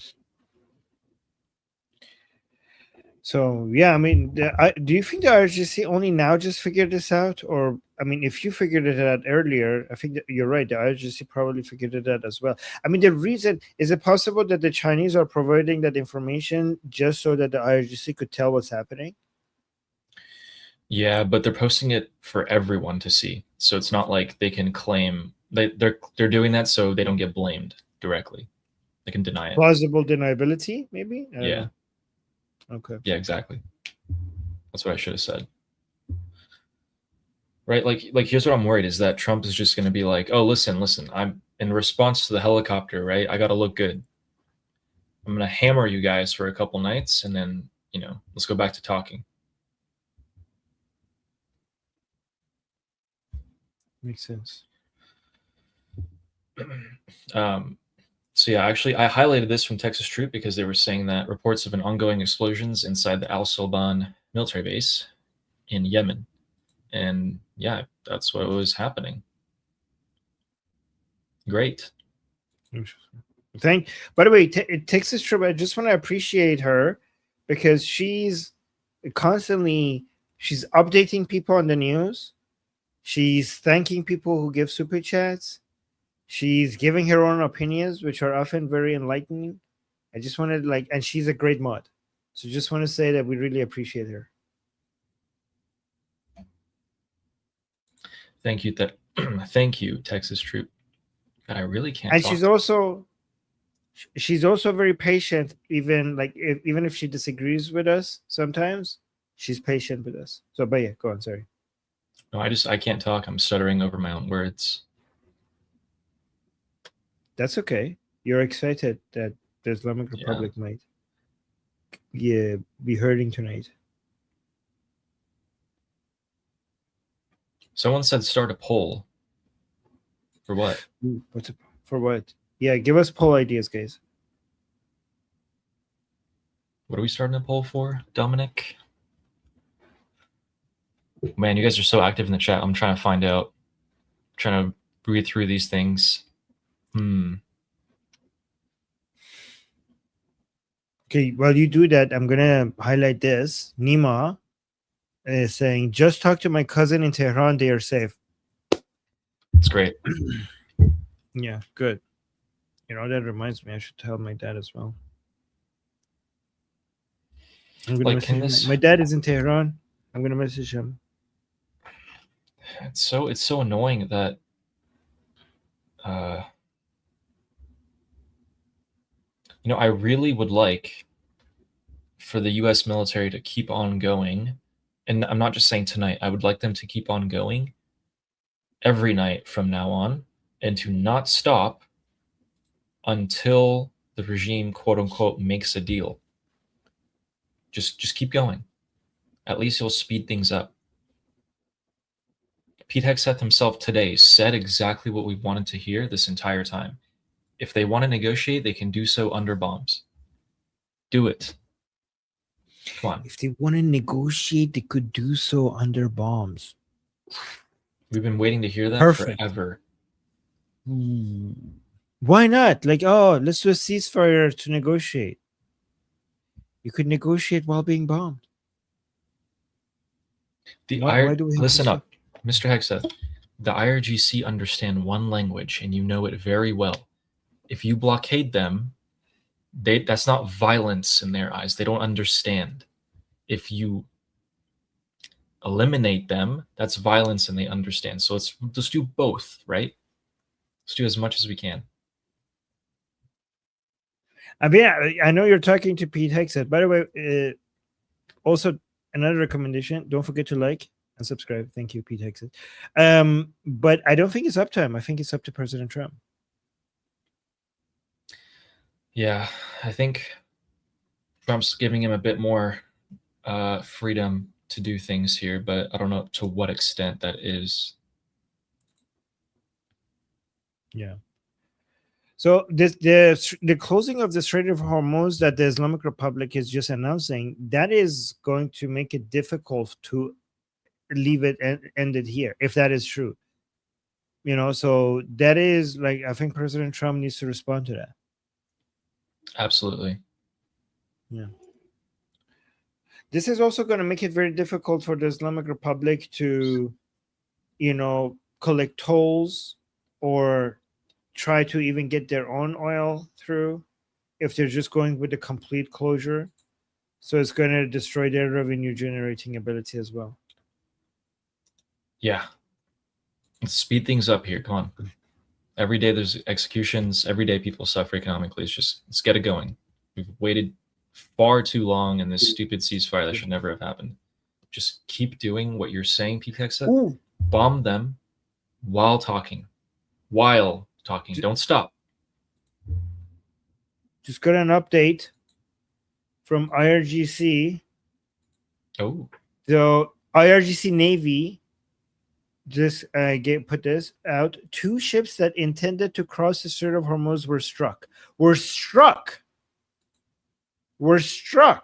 I don't know. This is Wow. the source is IRGC, so I don't know if we should believe that.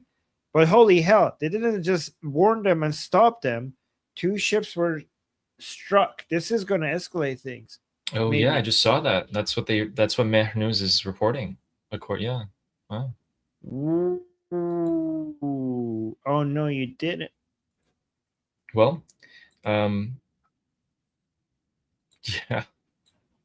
People who live near Larak Island in the Strait of Hormuz have reported that an A-10 Warthog struck and destroyed 2 speedboats tonight as well. Wow. But we don't know. Unverified. Wow, if they really hit those Unverified. ships, that's crazy. Oh, Khatam al-Anbiya, which is part of IRGC, is now claiming that the United States is lying about the ships that has passed through the Strait of Hormuz. So let me read this. Really? Khatam al-Anbiya headquarters denies U.S. official statement regarding the passage of a ship through the Strait of Hormuz. So Okay. apparently a ship went through, and they're saying no, it didn't. Nuh-uh.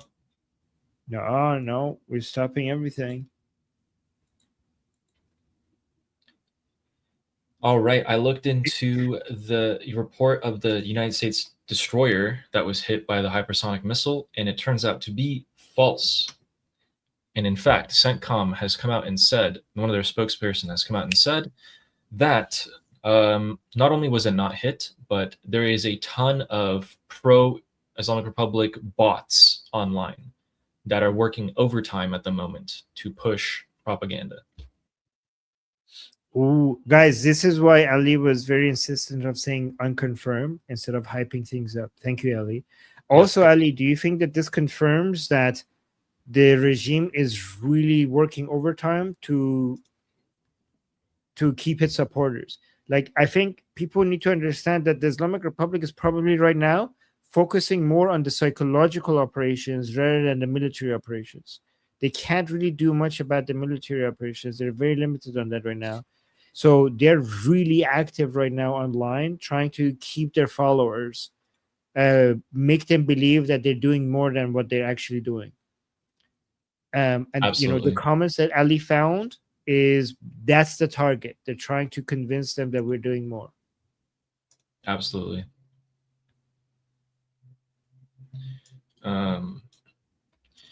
Yeah, and let's go to the rest of the super chats here. By George Hansen, said Donald J. Trump is from Queens, New York. When he says they want to make a deal, it means that they want to make a deal, or else. And when he says a deal is close, it means that they can't refuse the deal. I hope you're right, George Hansen. I mean, that's also the art of the deal, I guess. Like, that goes in line with his book as well. Basically, you're saying we're going to get a surrender deal and nothing else will be accepted. That's what you're saying. You know, this has got to be the most confusing war and ceasefire ever. Ceasefire war. Yeah. Yeah, the ceasefire war. Yeah, it's got to be I haven't read about one like this before, so yeah. Thanks, George Hansen.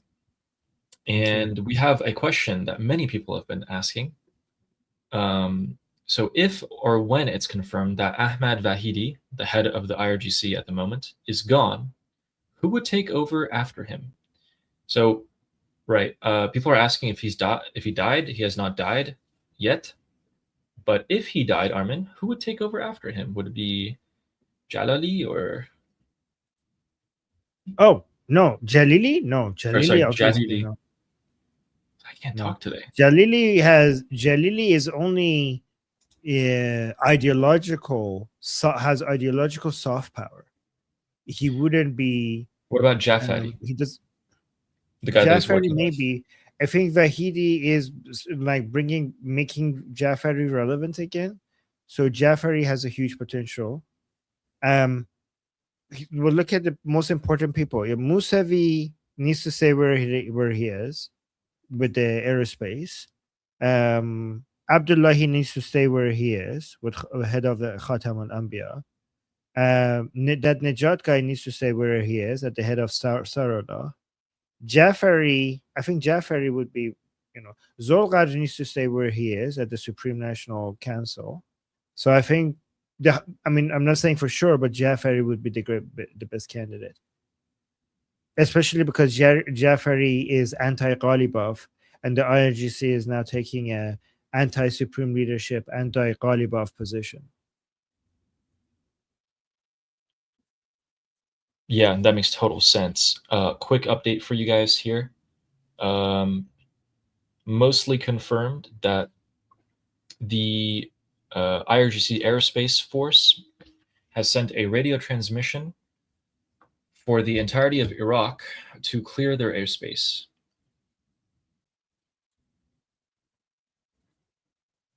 So it seems like a response might be coming towards Israel from the IRGC soon. Whoa. Maybe. Let's see. I mean, this is huge, right? They weren't willing to hit Israel last night. So, wouldn't it be really dumb right now for the Islamic Republic to hit Israel? Because Israel has right now can't enter. And if they get hit, they were like, okay. Okay. If you hit Israel, You hit Israel's us, gonna hit back. He's like, okay, well, thank you for the invitation card. We just received your invitation card. And now we're going to show up to the party. And we're going to show up big. right? Israel's no Kuwait. They're no Bahrain. They're no right. United Arab Emirates. Like, imagine the Israelis seeing a ballistic missile in the sky. We're like, oh, that's our invitation card. We were waiting for that. Israel is. We're already dressed up. We're already dressed up and ready. Right. It took you so long. Israel is the transfer student in the class when it comes to the Middle East that you're like, oh my God, like this guy looks kind of like, I don't want to mess with that guy. And then, of course, the bully ends up always going to the transfer student and messing with him and then gets rocked.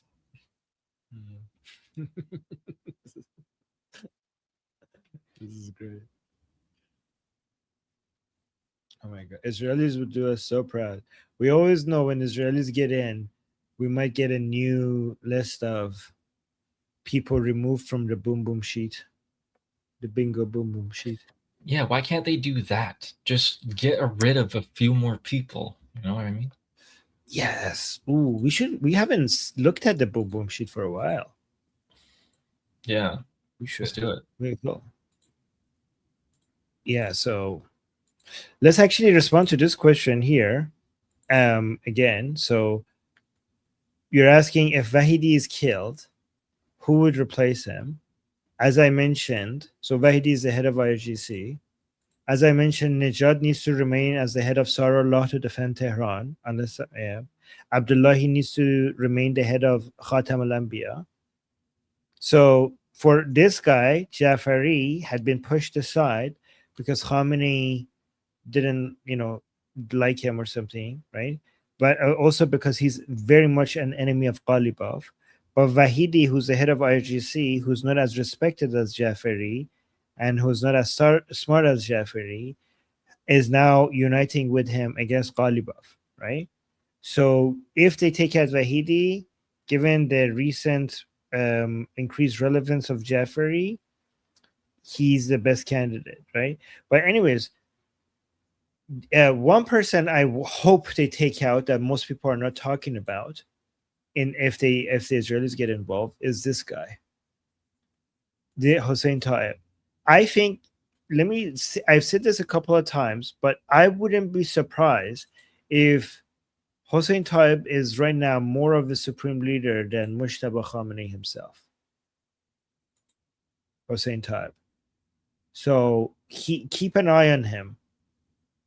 If he should be on the target list, and we might be hearing more about him at some point in the future. Any special requests, guys, for who to be taken out? I think one of the most important people that needs to be taken out is Rodon as the head of the anti-riot police. But yeah. So we're waiting for that. I see. I want Taub dead. I want who's the other guy?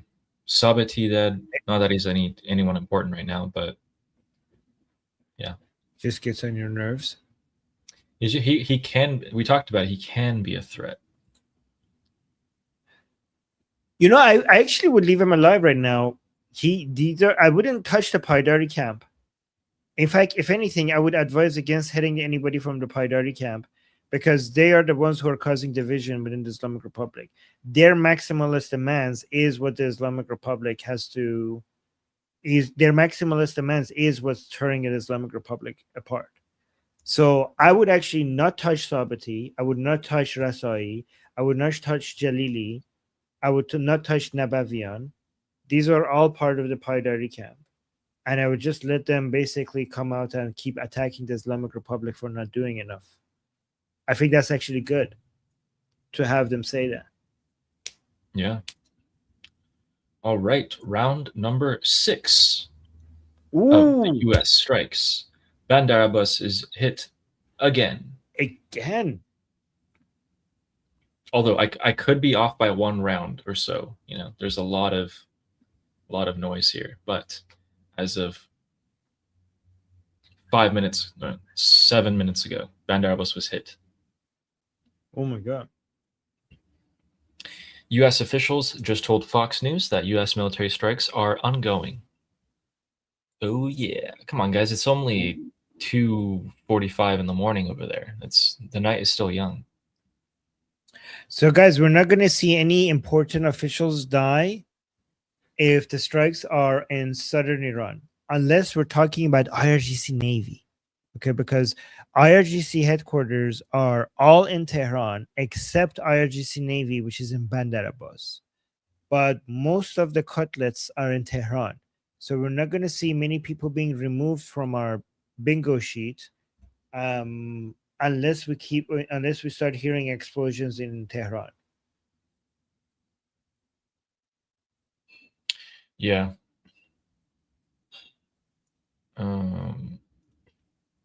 All right, so the next super chat here by Angular Knights is, it's 1:30 a.m. here, Central Israel, kids asleep, the news keeps me up. No news at all from the IDF, and it's you guys, plus Petito, Goldie, and 2C, who I get encouragement from since the beginning of March. Thank you, Payende Iran. I'm Israel Chai. I'm Israel Chai. Thank you very much. Thank you. Yeah, isn't it kind of weird that you're like sitting in Israel with everything going on in the Middle East around you, and then some kid in America is sitting in his computer telling you what's happening?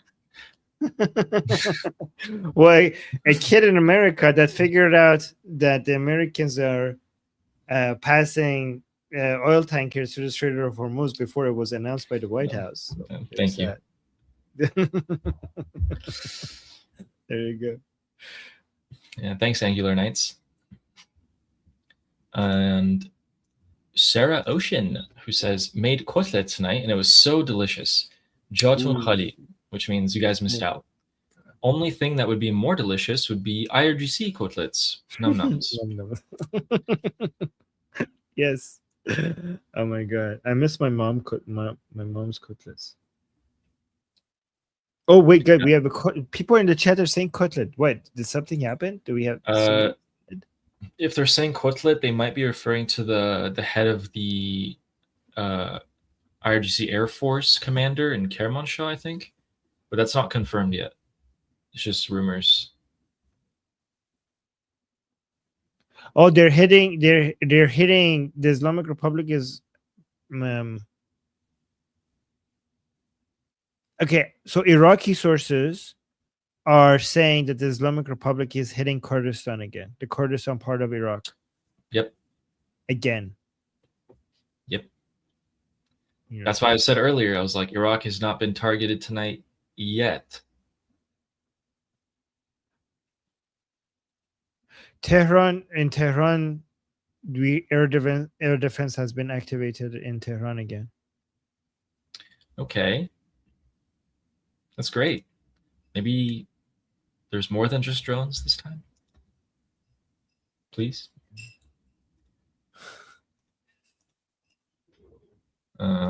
Yeah. Thanks, Sarah. Who also sent us another super chat who said, "Who's the man?" Ali. Well, thank you. Thank you. Yes. This is her way of getting back at me. Yeah, thanks, Sarah. Thank you. You guys are also kind of really appreciate it. And the next super chat from Sarato, who says, "What do you think about the timing of His Royal Highness Prince Reza Pahlavi's speech?" Yeah, Ali, what do you think about that? I was waiting. Thank you, Sarata, for asking that. Right before all of this happened, Prince Reza Pahlavi put out that video. Is the timing coincidental? If you were to ask me who I look up to the most in this world, I would say my father, but then the second person would be Prince Reza Pahlavi. Wow. I will follow this guy to wherever he wants to go. And every time he does or says something, I look into it maybe more than I should, but the timing of it makes sense to me. He has access to information directly from Iran, from people within the regime, the army, everywhere. And he is in touch with the White House, contrary to what many of you might want to think. He knows way more than we do. Ooh. Yes. Shin? Look at this. Neil Bunny just sent me something in Telegram. Thank you, Neil Bunny. Amjad Taha. Amjad Taha. You know this guy, right? This guy is very serious, but Yeah. read him. It says breaking amazing news. Brigadier Pilot Ghulam Ali Tah Masbi, commander of the Kerman Air Base of the Islamic Republic regime in Iran, who oversaw operations against Gulf countries, has been killed. God bless America. God bless every soldier who stands against terrorism. Yeah, I saw this. I'm waiting to get like official confirmation from this. So Amjad Taha, as important as he is, he's not the actual source. So we will consider this is important, but first of all, it's not Gulf countries. Amjad is Persian Gulf countries. This is important, but this posting will still not make it considered confirmed. But it's good to know. It's good to keep an eye on this. Yeah. Trey Yingst has just said that President Trump called from the Situation Room and we spoke for 15 minutes. I will report on this in a few minutes on Fox News. All right. That's what he says. That's what President Trump has said lately. And yeah, back to Sarato's question. I think he definitely knows something. What do you think? So based on what I've heard, they do have a lot more information, like a lot more information than the rest of us. And I think they make their decisions accordingly. I just don't know how is that. I don't know what that tells us about Prince Reza Pahlavi's timing of that message. When I listened to his statement today, the feeling that I got from it was that he's trying to ramp up. Like, this isn't a statement from him coming out at 100%, right, swinging. This is him being like, hey, guys, let's start getting our expectations and our mood and our morale and our thoughts in order. Let's start. That's what I felt. Yeah, it did seem like he was setting expectations for a longer fight. What do Yeah. you think? Yeah, let's get in the mindset.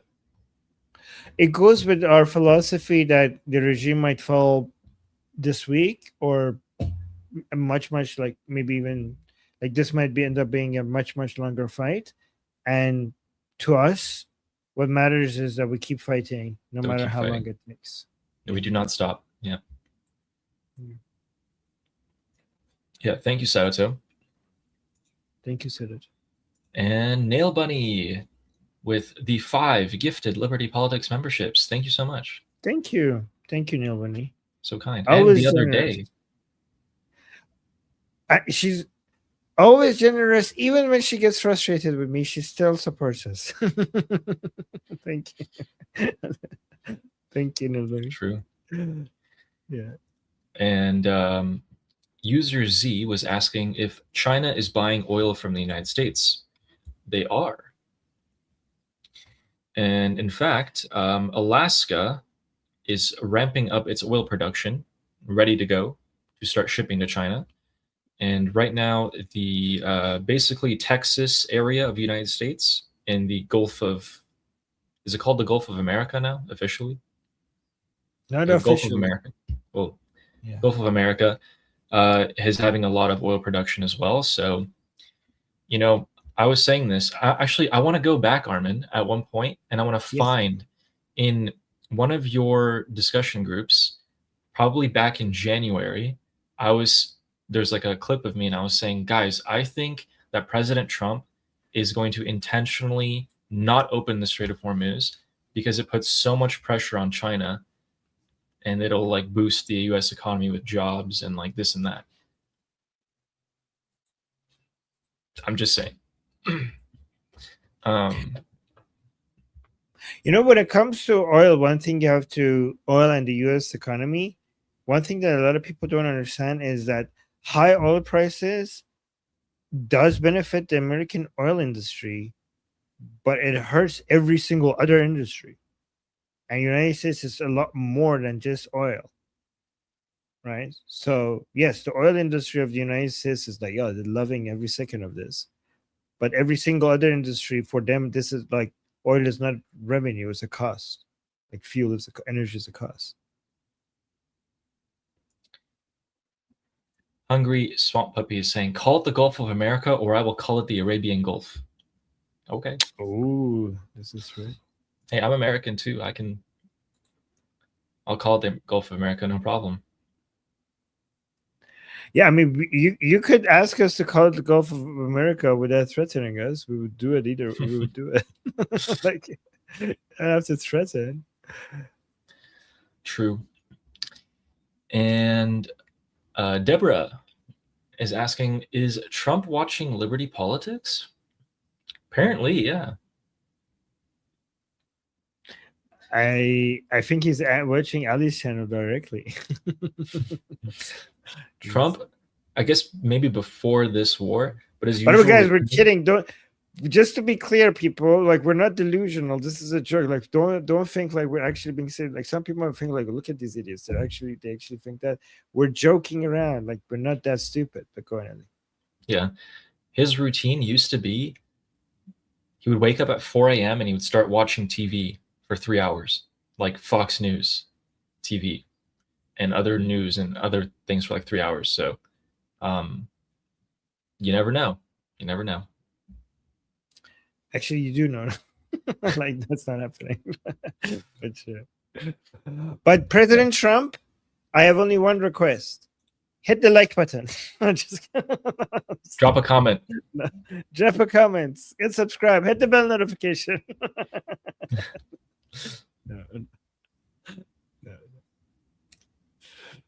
And we have a super chat from Justin Lafever once again, who's saying, my Iranian wife's father has a ship business in Iran, and all throughout the blockade, on the very few occasions that we had contact with him or her sister, they told us her father had no issues with shipment.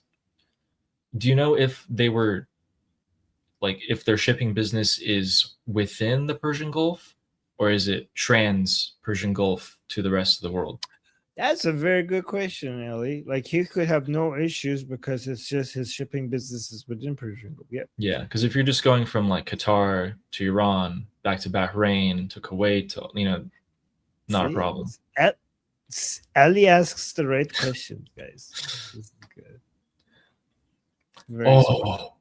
Yes. Okay, let's get through these two super chat or this other super chat. Okay, so that was his one, which thank you so much. And also let me know in the chat because I'll take a look. But we have an update from Trey Yingst, and we have a direct statement from President Trump that I just got a sneak peek at. And he is saying what I want him to say. So let's take a listen soon. All right. Okay. We have number 2 from Justin Lefevre, who says, "We thought they were just saying that so we don't worry. Now it all makes sense. Trump fooled the Islamic Republic." Okay, so they were transiting the Strait of Hormuz. So, dang, your wife's dad is gutsy. Iranian wife's father has a ship business in Iran. I mean, I don't know because though the Americans are passing through all ships, but not the ships leaving Iranian ports. So that would not be included in the ships that get to go through. Right? Anything's possible. Well, no. So President Trump has gotten all those ships through the Strait of Hormuz, but the blockade on the Iranian ports are still on. So the ships that are making it through the Strait of Hormuz are ships leaving Iraq, Kuwait, Saudi Arabia, UAE, I see what you're saying. Bahrain. Ships leaving ports of Iran are not supposed to make it through. In fact, President Trump confirmed that it's like the blockade is like a wall of steel. So that makes sense. That ship is not supposed to make it through at all. Yeah.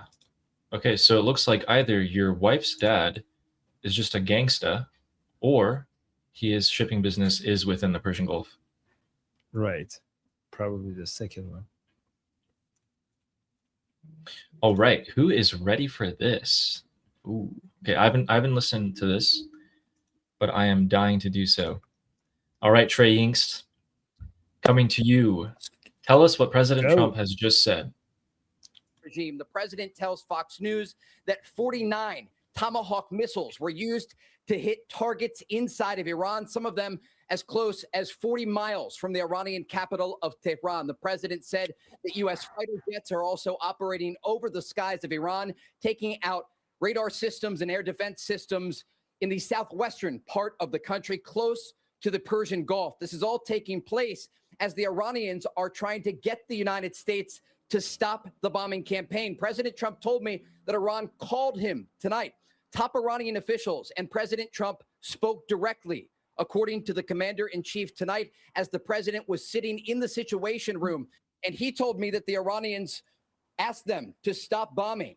And the president said to me, the bombing will stop shortly. I asked him what will happen if the Iranians do not sign an agreement that was put forward by American negotiators. President Trump said, quote, "We'll bomb the S out of them tomorrow night." And so the president is leaving the military option. Tomorrow again. Again. It's not over. Armin, do you think the regime is going to make a deal today or tomorrow? Yes, they're going to give up everything by tomorrow. Oh my God. So yeah, guys, it's happening probably, it seems. So in server, he's saying the bombing will stop tonight soon. And then if you listen to literally the next thing that Trey asked was, what if the Islamic Republic doesn't make a deal? And Trump says, we're going to bomb the S out of them tomorrow night. So come on, man. You got to stop listening to whatever you want to listen to. So just to be clear, we're not saying that 100% is confirmed that the bombing will continue tomorrow. But we are saying what President Trump said is that the bombing will stop today unless we don't have a deal by tomorrow. And I don't know. I don't think we're going to have a deal by tomorrow. So I don't know. But anything is possible, right? No deal tomorrow. Right. Hit him again. 50 miles from Tehran? They hit that close? Yep. I wish they came a little bit closer to I Tehran. didn't hear because, anything about that. Oh, interesting. I wonder what they hit. Well, because I think that they hit military facilities that are not around residential areas, so nobody would have heard it. Yeah. Maybe. Interesting. Guys, by the way, I know people are saying Inserver never has faith. He has been suffering a lot, okay? Like he's desperate like to see a liberated Iran. So give him, I know a lot of you get frustrated because of his pessimism, but like he has gone through hell. So I mean, just be patient with him. I know it's hard, but be patient with him. I wish we could add sarcasm to Trump's voice. Like, yeah, they called me and they asked me to stop bombing.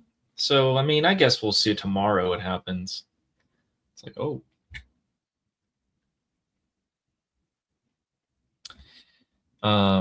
Yeah, we love you guys. We love you guys. We have a lot of heated disagreements here sometimes with each other, but at the end of the day, we're all on the same side here. But yeah, go on, Ellie.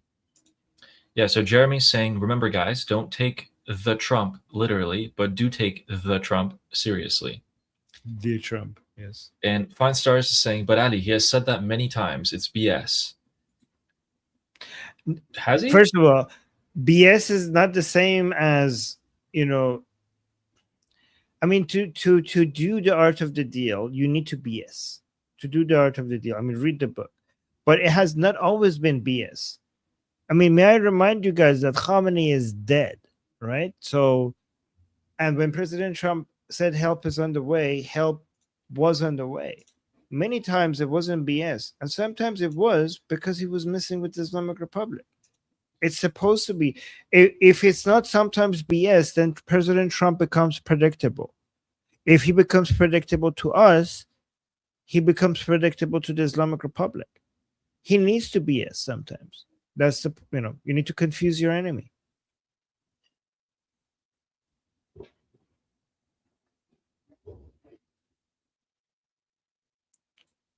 Let me. Okay. I was listening to the rest of what Trey was saying, but yeah, that's pretty much the important part. I mean, guys, he hasn't said, yeah, we're gonna bomb the S out of them tomorrow night if they don't make a deal. Like, I'm at this point with multiple days in a row bombing them. It's probably gonna keep on going at this point. What it's telling me, though, taking him seriously, is telling me that he's very frustrated. He wants to speed things along, which is good for us. I mean, please. Yeah. But guys, things might. Here's the thing. According to what, so guys, don't trust me. Don't trust Ellie. Okay, trust our leader, Prince Reza Pahlavi. What did he say? He says, whatever the Americans do, whatever the Israelis do, we keep fighting the Islamic Republic. He said this might take longer than what we want. Okay?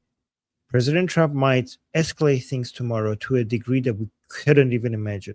Exactly when, like, guys, remember when Operation Epic Fury started? That was a level of escalation that, like, it was like we woke up and we were like, what the hell?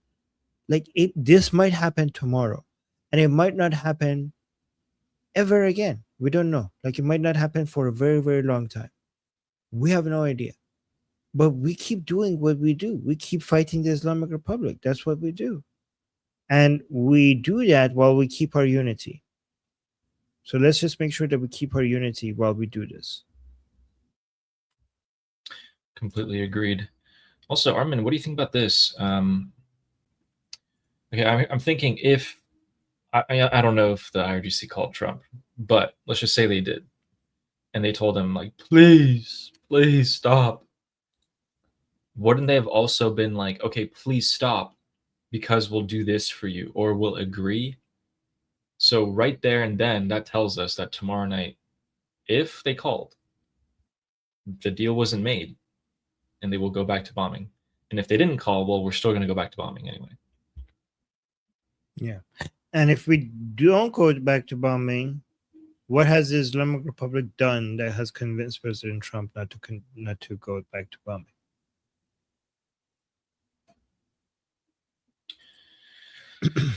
Yeah. Also, I kept you here for 6 minutes over, by the way. It's okay. This is a big night. CENTCOM has come out and officially denied that the Strait of Hormuz is closed. So they said the IRGC claims that the Strait of Hormuz is closed. Well, commercial ships are continuing to transit in and out of the Strait of Hormuz tonight. Ooh, salt on the wound. Justin Lefevre is updating us with the shipping situation. So he was saying it was ships to China. So they were crossing out of the Strait of Hormuz. Okay, wow. So ships from Iran to China? I don't think that's I don't think that was happening. I don't think that was happening. I don't know. Unless he is like this ninja pirate stealth ghost ship mastermind that has or he paid managed the to $2 million toll. Well, you can't like to IRGC. I mean, yeah, it's very, very. But even if you do that, that's not going to open. Up. Yeah, the U.S. will still stop you, right? So I don't know if they could do that. So the dad must have paid the toll, hid from the U.S. military, and has done that multiple times. Or maybe his dad is just like a small little fishing boat that nobody cares about. I don't know. But seriously, though, I'm glad that he's okay. Yes. But yeah, yes. it's hard to say what he's actually done. Yeah, I don't think that. I mean, here's another super chat by him. He says, I don't want to give too many details, but he ships out of east of Strait of Hormuz. Out of east of Strait of Hormuz? Do you mean like past the Strait of Hormuz? Yeah. So it's already past the Strait of Hormuz, but the American blockade is in the Gulf of Oman. Yeah. So if the blockade of the so-called blockade of the Islamic Republic is on the Strait of Hormuz, but the blockade of the United States is way past east of Strait of Hormuz on the Gulf of Oman. So even if you're leaving an Iranian port past the Strait of Hormuz trying to go towards China, you will still be blocked by the American blockade, right? So you shouldn't be able to go through that. But he's saying it's not oil, so maybe that's why. It's probably like a fishing boat or something. I don't know. So they're not gonna stop. Yeah, they're not gonna stop that. If it's not oil, then yeah, they're not gonna stop that. True. And but yeah, glad everything's okay, Justin. Hope it stays that way. Yes. Stay safe. And Sarah Ocean was saying, we love you in server. Javid Shah, soon. Javid Shah. So yeah. Thank you, Sarah. And General Patton here was saying, remember though, the regime is still planning on hitting Israel. It's not over yet. They did say that. They did directly say with the most clearest words that you could possibly use that they were going to hit Israel. And they haven't yet. So we'll see. So yeah, that's actually ties their hand. Because if they don't respond, the regime supporters are going to be like, what the fuck? Yeah. You said you're going to respond and you didn't. And if they do attack, then Israel is like, oh yeah, we're in, baby. And nobody could tell Israel now to hold back. I mean, the Americans were hit and they didn't hold back. So why should Israel hold back? Like, imagine if we come tell Israelis now, like, okay, don't attack the Islamic Republic after you got hit. I mean, you just attacked the Islamic Republic after they attack your helicopter. Like, why is that not applied to me, right? So I think the Israelis would like they don't even need permission anymore. Like if they get attacked, they're just gonna be like, "Yep, we're in," like unleash the beast. Okay, so here's the thing. Trump told Fox News that he had spoken directly with Iranian officials and that they had asked him to stop the attacks on the Islamic Republic. So there's an update. Yeah, I don't know about that. Did they call him and beg him to stop? But why would he stop if they didn't give him something? Yeah.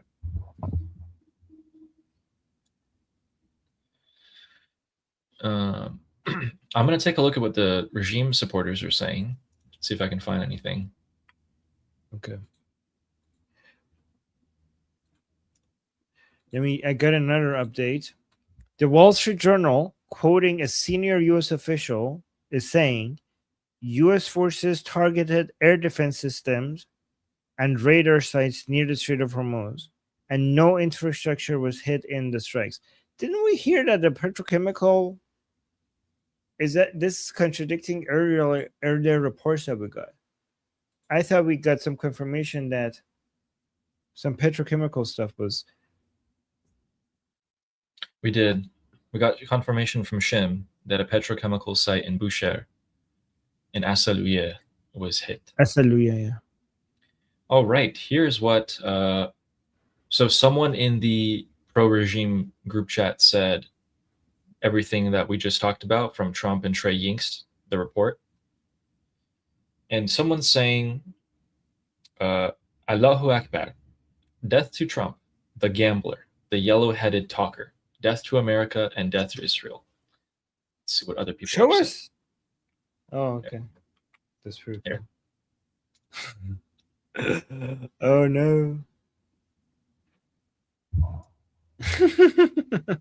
So you're using your extension to translate from Persian to English when you show us this? Yeah. Well, let's see what this is. This might be juicy.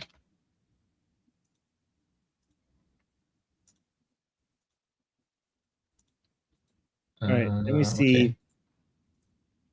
Vahid Online has. Let me go through Vahid Online's updates. So Tasnim was saying that petrochemical company that belonged to Gaza Parsi Junubi, so southern Pars in Asaluye, that was hit. And then Tasnim is IRGC, by the way, so don't trust any of this.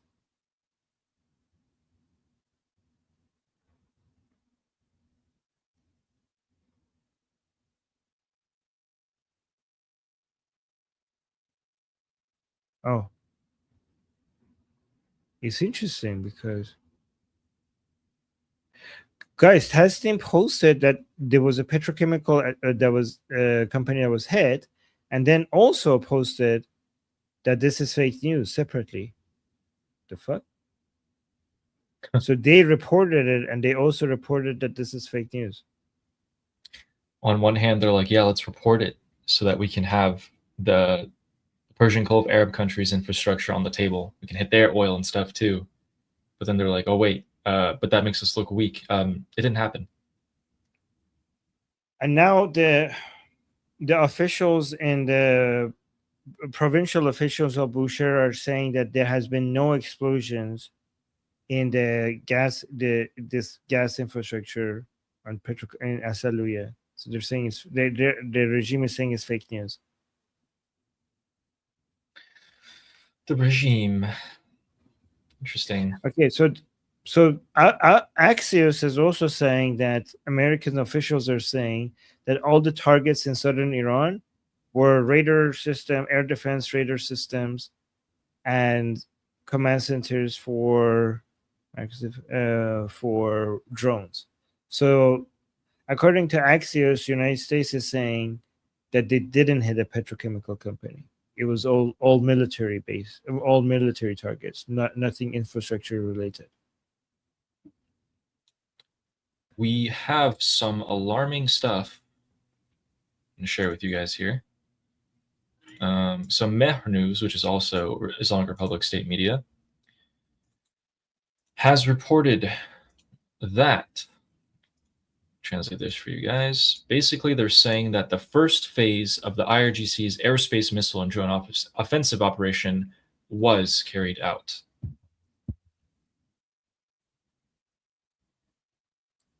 I'm talking about tonight. To where? I don't know. I mean, maybe they jumped the gun. Or maybe they won't do it at all, but their media will say they did it. That's too much even by their standards. They need to do something. I mean, guys, the good thing is that the regime supporters of the Islamic Republic are becoming more and more skeptical. And they're trying to verify, like, they don't believe the regime. They're trying to verify if, like, guys, it's not just the anti-regime people who are not believing the regime. The pro-regime people are not believing the regime either, some of them. And they're trying to verify whatever information the regime gives them. Oh, we just got an update from the Islamic Republic.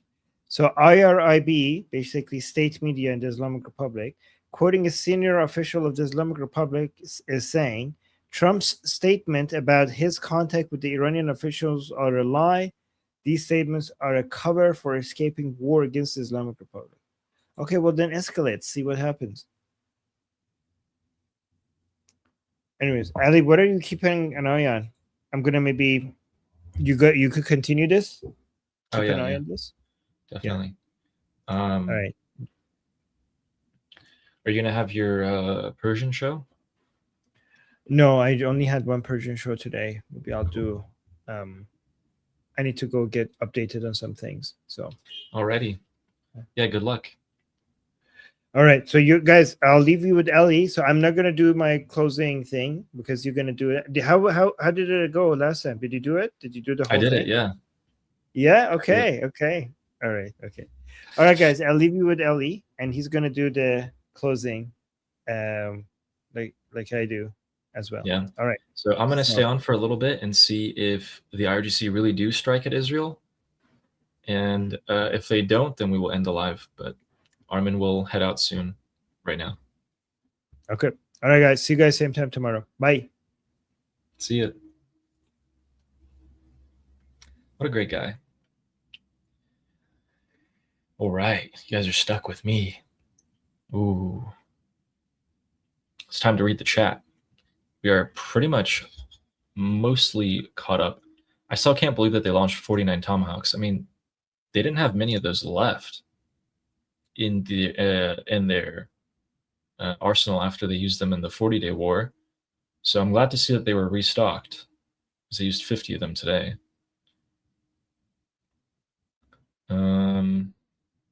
Oh, there was something I wanted to show you guys. Oh, okay. Tasneem News, chickening out already. Oh, I like to hear this. Guys, take a look. Right before I read the chat, just take a look at this. Oh my God, they're chickening out. Tasneem News, citing an Iranian source, so regime, basically, they just said, our response will be decisive, whether it is carried out today, tomorrow, any other day. Ooh, it looks like a way out to me. Let's see what happens, though. I mean, here's the thing, guys. If they start launching at Israel, Israel's going to hammer them. It's, what is it? It's 5 p.m. here, pretty much. So it'll be like 3:30 a.m. there. Do you guys know how many nights in a row we've seen missiles and drones fly starting from like around midnight to the morning? The sun's fully up. It's crazy. Okay, let's do a quick recap, okay? So we feel better about what's going on. Let's think about this. All right, so we struck them today, right? We wanted to remind them that the regime is completely defenseless. We've taken out their radar sites, their anti-missile capabilities, or the anti-aircraft capabilities. So right now they can't look into the Hormuz Strait as well as they could before. So we can actually bring in more ships through They've been launching less and less missiles, less and less drones. Remember, guys, in the beginning of the war, they could launch hundreds. Now they're down to launching, a couple dozen throughout the course of a night. And that's a clear sign of weakness to me. So what else we got here? I'm trying to think. The red lines haven't been shifted. Just looking at my notes. Sometimes I just write down my thoughts. So yeah, the red lines haven't been shifted. President Trump is still saying no on the nuclear weapons. Same thing on the Strait. Where'd they go? Pull them back up. Yeah. Oh, and then most important thing I wrote down, they got hammered this week, and they basically didn't really respond. They couldn't even hit Bahrain and Kuwait last night because they intercepted all those as well. They're weakening at an alarming rate for them. Yeah, so there was no U.S. destroyer hit by a hypersonic missile. It turned out to be pro-regime bots that were working overtime to spread that propaganda. CENTCOM came and directly denied it. It was like, that didn't happen. And you can see here. Yeah. Yeah, love you too, guys. Thank you. We're pretty much just waiting here. Last night, I ended the live, and pretty much right afterwards, I ended the live saying, look, expect the regime to start hitting Kuwait and Bahrain, and that's exactly what they did. But it's just weird to me that the pro-regime media is directly reporting that the IRGC has carried out their first phase of offensive operations, but we are not hearing any sirens, no warnings, nothing. So I don't really know what they're talking about. It sounds like a bluff to me at this point. There was a missile city that was struck. I wanted to show you guys what that looked like.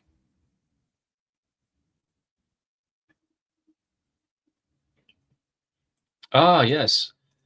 If you guys are wondering what these tunnels look like that they have, this is what it looks like. These things are huge. They're not like Hezbollah tunnels, okay? They're not like carved out with handheld equipment.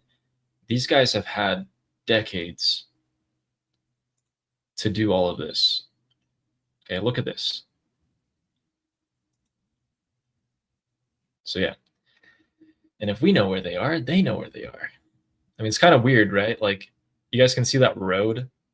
It's just a road leading directly into the side of the mountain there. Like, gee, I wonder what that could possibly be. Anyway. Hey, cat lady, what did you want to say? I want to say, I realized something that makes me happy. All right, go for it. What is it?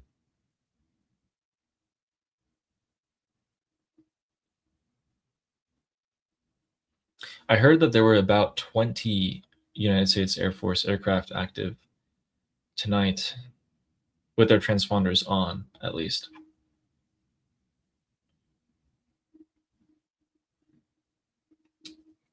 So Kat is saying that 70% was fake tonight, meant to drive the regime crazy, and they are simply at their weakest point tonight. I would say if they don't respond tonight, which they said they would, I mean, Armin's right, they absolutely tied their own hands. You cannot say, we are going to send missiles directly into the center of Israel and then not do anything.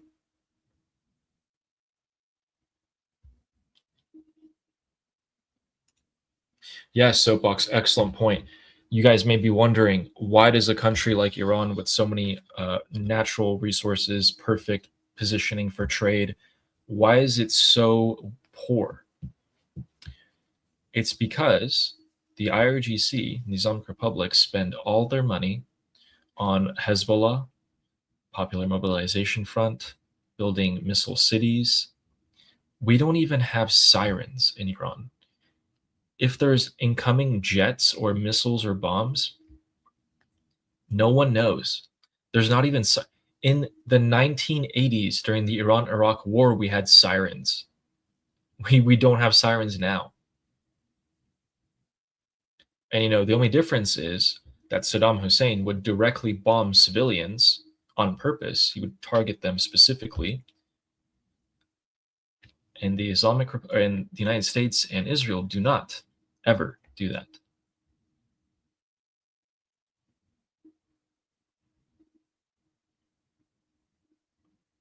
Oh, I think Kat was saying that 70% of what the regime was saying was just BS. Yeah. Yeah, I mean, that's usually the case. It's usually a much higher percentage than that. They're coming out and saying, yeah, we never called Trump. We never begged him to stop. And I knew they were going to latch on to that. It's so funny to me. They're not being like, oh my God, the Americans hit us again. Look at the American regime. They're being like, we didn't call him. We didn't beg him to stop. Okay.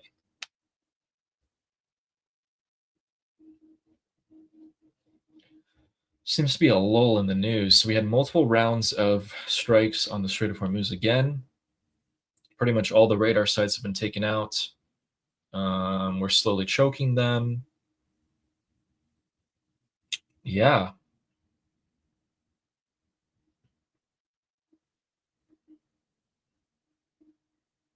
Ah, yes. Lebanon was hit once again tonight. Sorry, Hezbollah. I should make that distinction more often. Hezbollah was once again hit. That's true. Here's the thing, right? You're just maximally provoking the Islamic Republic, telling them over and over again, the more you wait, the more we're going to hammer Hezbollah, the more we're going to hammer you guys in the Strait of Hormuz. We're going to make it so that all the ships, except for the Islamic Republic ships, can go through. Price of oil is going to come plummeting down. What are you guys going to do then?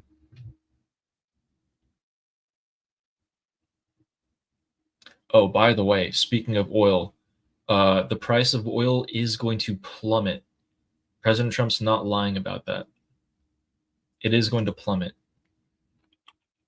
And the reason, so I'll give you guys a couple of the reasons why the price of oil hasn't jumped up to 200. So first, China actually cut down their demand for oil by a ton. I think it was like 30%. It's like an insane amount. I don't know how they managed to do that for this long. So they did that. Additionally, the United States released like a couple 100 million barrels of reserves of oil. They pumped up their production, and as we found out today by President Trump admitting it, the U.S. Navy has been helping ships transit the Strait of Hormuz. And no, A Citizen, I don't mean that China was helping. They cut down their demand, because if their demand for oil was still up here, but the amount of oil available was here, they're screwed much faster. So they cut down their demand to like here. So they're suffering less. That did end up helping, right? Because they're going to buy less of it. But in proportion, you know, it's still kind of the same. I mean, they're bullying Vietnam and a bunch of other Asian countries, and they're just kind of taking all the oil for themselves. But yeah, that's kind of what's been happening with the oil front. So here's what's going to happen. As soon as the Strait of Hormuz is fully open, these 1,600 tankers, roughly, that are stuck in there, they're coming out. And you're going to have to start to find buyers to sell your oil to, which would be a crazy thing just, you know, a month before that.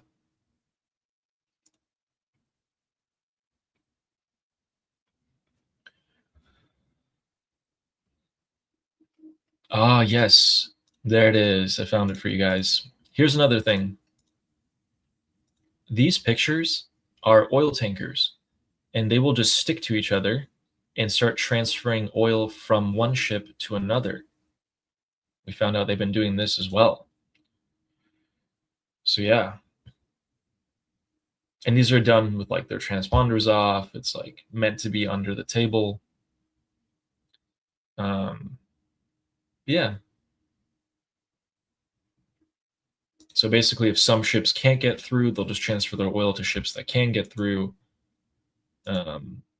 meaning to help. I mean, it doesn't help, you know, as much as the U.S. does right now, but they are helping. This is so strange. That was it? the IRGC directly comes out and says we're going to hit Israel tonight, and then nothing happens. The US has stopped their strikes. Israel did not get involved tonight. The Persian Gulf Arab countries didn't get hit tonight.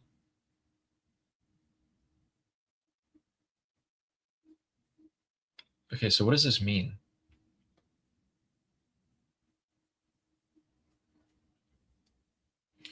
Okay, so all I think so far is that the United States is going to hit tomorrow. The US is going to keep on hitting. They're going to keep forcing the regime to make a deal. The regime is going to respond by firing at either Israel, more Persian Gulf Arab states, and probably now likely to start targeting oil ships that transit the strait. Then they're going to keep on bleeding economically. The regime is. Trump might do some targeted strikes if he reaches the point where he's seeing that the regime is still not trying to make a deal.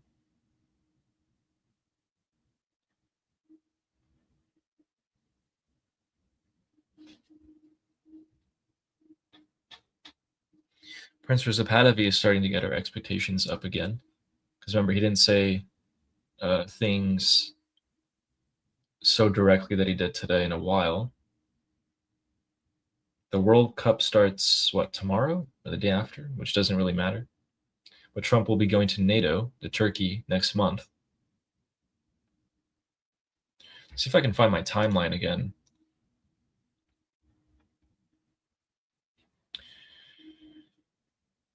Can you make like can you make what do you call them, like folders on X? Highlights, articles, media? No. I haven't really used X before like this doing YouTube, so I swear you could though, right? Lists maybe? Did I do that? No. Here's what I'm gonna do. I'm trying to find it. Timeline of US-Iran war.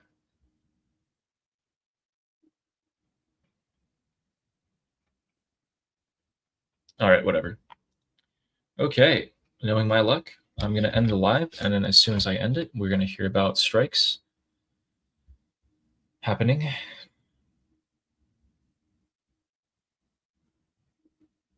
Let me ask how you guys are doing first before we start ending. Nothing Makes Sense was saying, amazing how Ali wants the United States military to keep going. How about the people do something? How to respond? Okay, one, we've said this a billion times, but in case you haven't heard it, the Iranian people have tried everything they can over the course of decades to get rid of this regime. And the last time that they tried to get rid of this regime, the closest that they got, they were massacred at a number and a rate that has not been seen before ever by any government against its own citizens. Which is why you have foreign assistance that comes in and helps you to get rid of the instruments of repression, which are the Basij and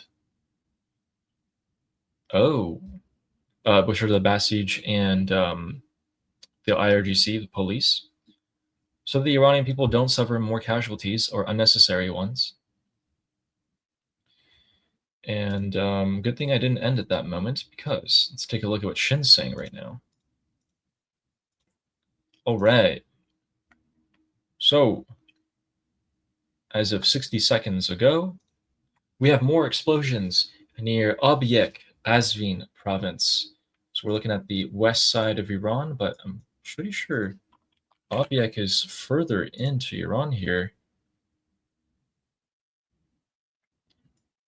Yeah, wow. Okay, look at this, guys. This is what we're talking about. Wait, what was that sound?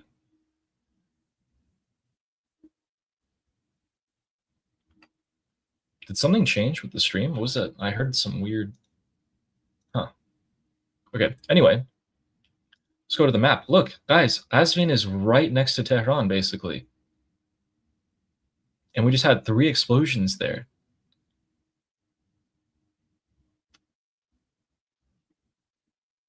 But here's the thing. Is this what President Trump was talking about with the Tomahawks that were 50 kilometers?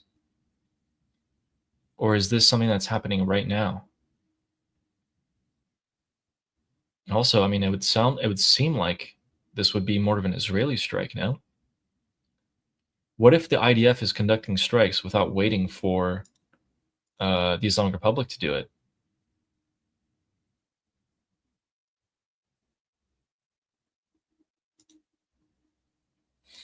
Anyway, while we wait for that, let's take a look at the largest missile city in Iran. I want to show you guys something. So this thing has 12 entrances. And if I can zoom in here. Guys, look at this. Okay, so this is the before. Oh my god, this is terrible. Okay, let me see what you guys can see. Okay, this is the before. All right, now let's take a look at the after. See? And this is just the top side of the missile base.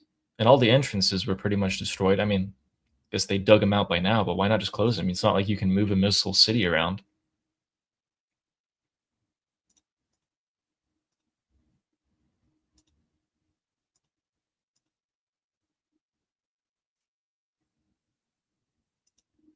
Kat, I just took a look at your school message, but it's a 6-minute audio, so I won't be able to listen to it at the moment. I'm sorry.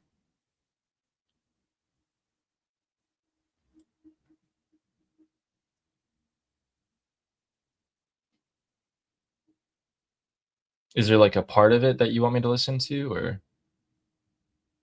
Okay, no rush. Okay, cool. Yeah, I'll take a listen soon. You know, I have like a reserve of things that I can show you guys, but there are some very, what do you call it? Not so happy things. And I'm not in the mood right now to show them.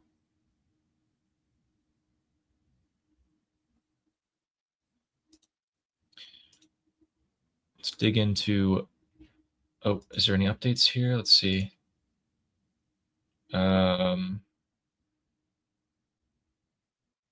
No, okay.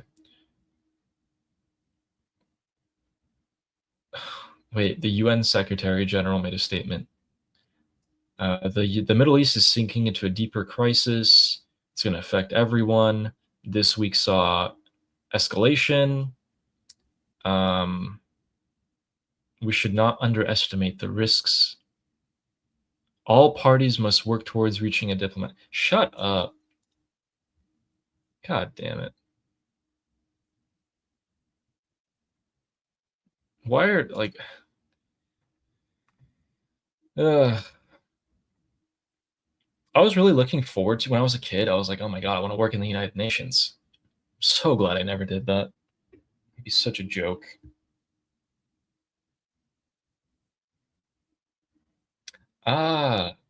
Before we ended the stream last night, I wanted to show you guys this. Oh my god. Let's copy the image address here. Okay. So February 28th was when the strike started. Okay, Khamenei was killed. And on March 2nd was when Hezbollah started getting hammered. So we keep on going, right? This blockade starts April 12th. And here we are, where 2 days ago, there were heavy escalations. So it's been almost 4 months since the start of the war, and it has been 6 months, a little over 6 months, since the beginning of the Iranian Revolution.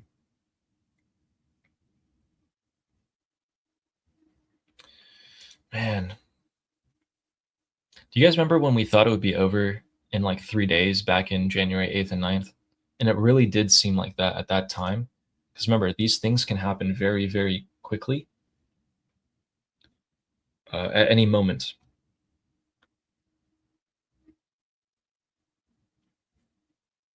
So yeah, while things can look like they're dragging on for a super long time, at the same time, as we've seen just this week, things have escalated a lot, right?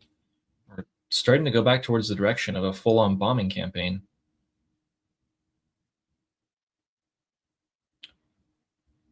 Someone was asking if Mujtaba, the cardboard supreme leader, is still on life support. He could be on life support, but he's actually confirmed to be talking. I think they might use couriers to try and get to him. No electronics, not at all. Oh, wait. Oh, wait.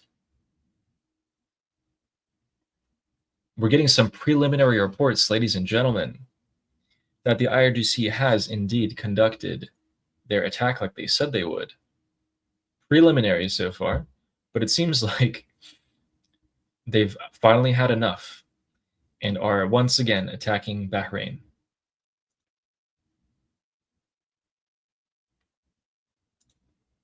So we'll get some more info on that in the coming minutes.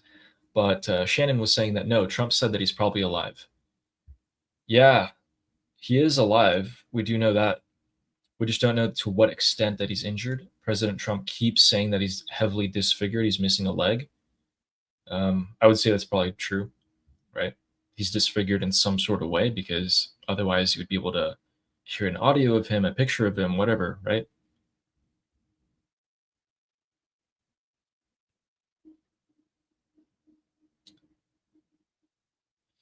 How do we know that he's alive? The only way that we know that he's alive is that President Trump has confirmed that he's alive and talking to him.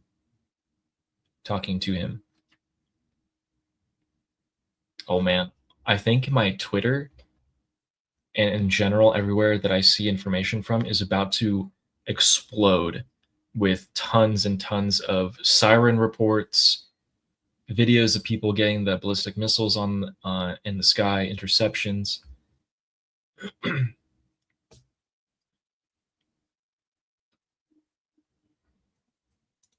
What do you guys think? Should I go to the gym or should I keep staying here? Okay. Shan saying right, and Trump never BS's anyone, right, Eddie? I mean, he could.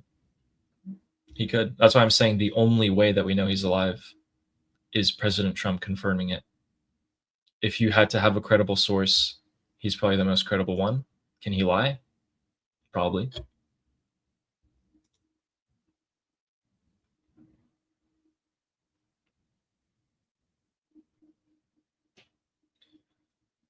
Oh, man.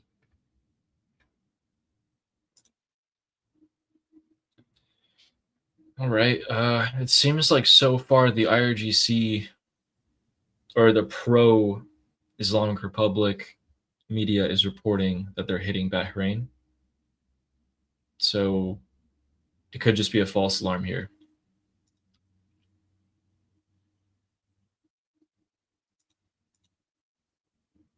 Anyway.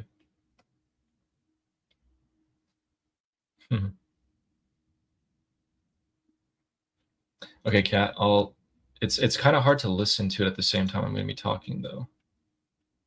Is there a way you can like summarize a specific thing or but yeah, so just to reiterate, I am scared that we're going to bomb them a little bit more tomorrow, a couple nights from now, keep bombing them and then stop. I don't want that to happen, right? Because we did that already once. We called it a ceasefire. That can't happen again. It should not happen again. And then earlier this week, actually yesterday, we saw JD Vance say that the deal is probably going to happen before the midterms.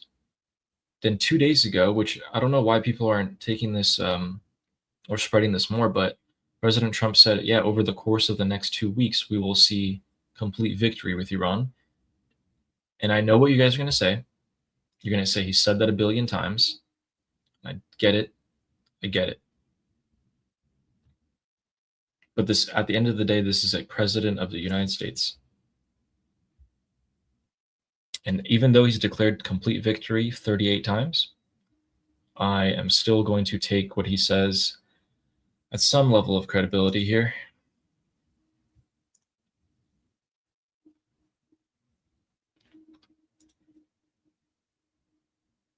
If in the next few minutes, all I see is just pro-regime channels reporting explosions in Kuwait and Bahrain, I'm going to chalk it up as the regime completely lying and backtracking on their opinion or on their statement, which was crazy. They came out and directly said, we will hit the heart of Israel. Which, you know, last time I checked, Israel wasn't Kuwait or Bahrain.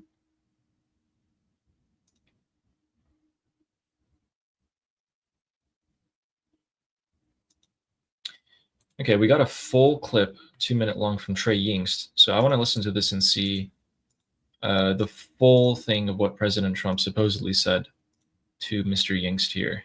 With President Trump, who was in the Situation Room overseeing these U.S. military strikes against the Iranian regime. He was joined by Vice President J.D. Vance and Special Envoys Kushner and Witkoff. The president telling Fox News at that time 49 Tomahawk missiles had been used against targets in Iran, along with fighter jets that were bombing positions about 40 miles outside of Tehran and also along the southwest coast of Iran that sits along the Persian Gulf. The president said, we hit them very hard tonight. He described the strikes as vicious and violent. He said the bombing will stop shortly, but if they don't sign an agreement, the president said, quote, we'll bomb the S out of them tomorrow. And so ultimately, the president is leaving the military option on the table. President Trump describing what it was like inside the Situation Room. He tells Fox News the Iranians called him and asked him to stop bombing. I asked him if he spoke directly with officials in Tehran. He said yes, top officials there, similar people that he's been dealing with before, trying to get this deal across the finish line. He says this ceasefire has been the most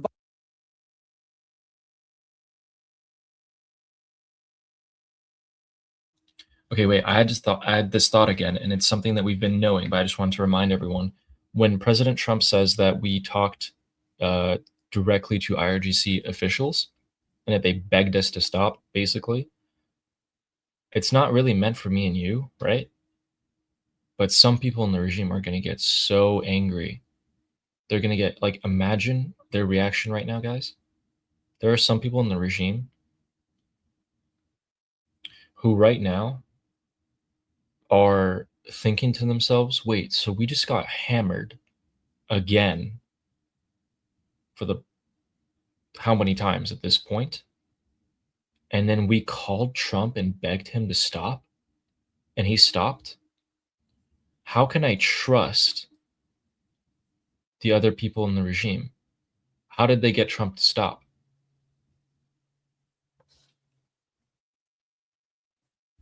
So again, this it's achieving the political front as well to get them more divided. Now we're also adding on the kinetic, which should never have stopped. I wish they never stopped doing that.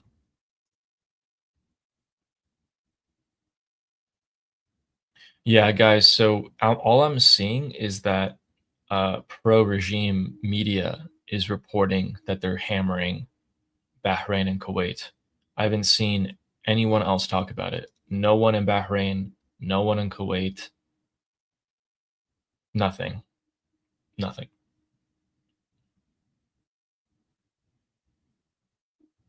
Whoa, whoa, what? Right now? Hold up. Right now, right now?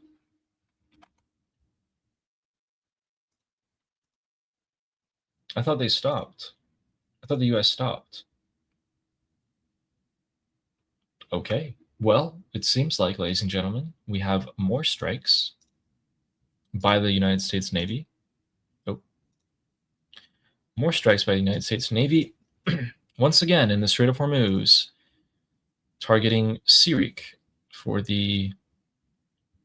I really should start keeping track. But yeah, they hit this place again. The narrowest point of the Strait of Hormuz. All right, I guess we're still going.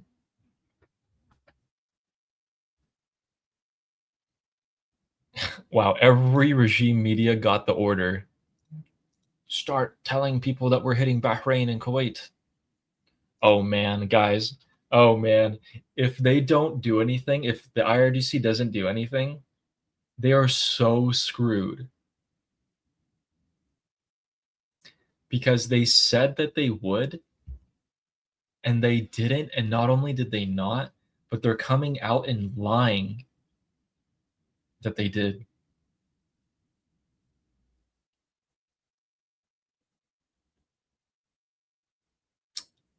Yep. Iman saying multiple explosions in Abiek, Qazvin. Yeah, we got that. Qazvin's like, it's very close to Tehran, so that might be from earlier. Oh, Jeffrey's saying we didn't stop, Ali. Well, that's great. That's great news. So if we didn't stop, it seems like these explosions that we just heard in Sirik right now are the overt, as in what we're actually able to see and hear. Guys, could there be covert operations happening?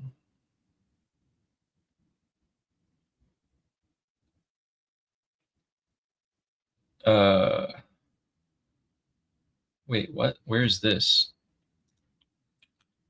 Hearing reports of explosions in Alars Mountain. Where the heck is that? No, that's not it. That's not what I was looking for. Let's see where this is. Maybe Google can tell me. If Google Maps can't tell me. It doesn't exist. Okay, so it seems like it was poorly translated from Farsi.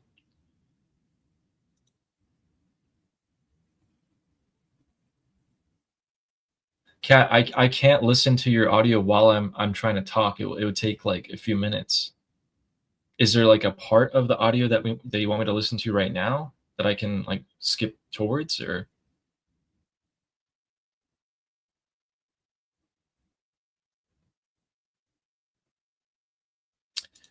Oh, I totally forgot. Sarah, if you're still watching, thank you for the super chat. Who's talking about Prince Reza Pahlavi's message today, saying His Royal Highness's tone and message sounded like something is up. Yeah, it sounded to me like he's trying to get us to start getting ready. That's what I was thinking about that. So yeah, let's see. Thank you. And Mark Sweeney with this super chat. Thank you so much. Oh, okay. Who also gave a message saying Tusi said the 60-day deadline ended today. Yeah, actually, I think it ended 2 days ago. But that's what I'm saying. Like, as soon as the 60-day ceasefire ends, history will record that military operations resumed, just in a more limited way. So, historical perspective here. Yeah, thanks, Mark Sweeney. And yes, there was no official deadline, but give or take a few days, about 60 days is up.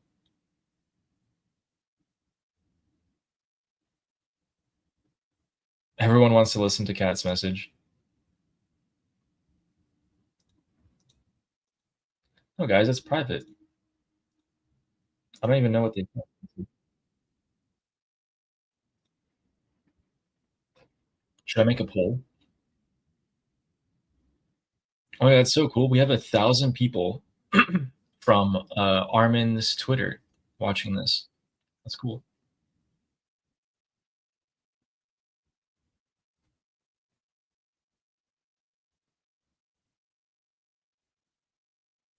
So Kat is saying that the Israelis planned something tonight and that there was a lot of subterfuge, like there was a lot of show going on. Yeah, and that who says that they're going to attack before they do it.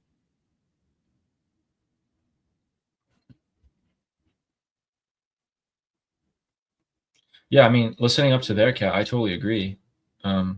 It's exactly what I think, is that why would you say that you're going to attack and give up the element of surprise? Well, it's either because the Islamic Republic can't do anything. You can say you're going to attack and they can't do anything about it, which is true at this point.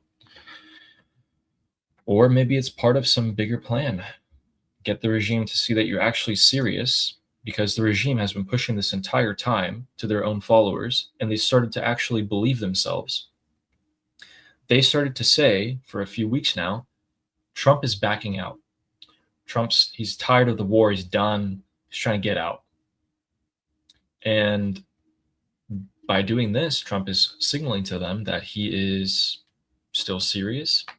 He's going to probably go back to kinetic operations if they don't make this deal. And he's showing them that with this.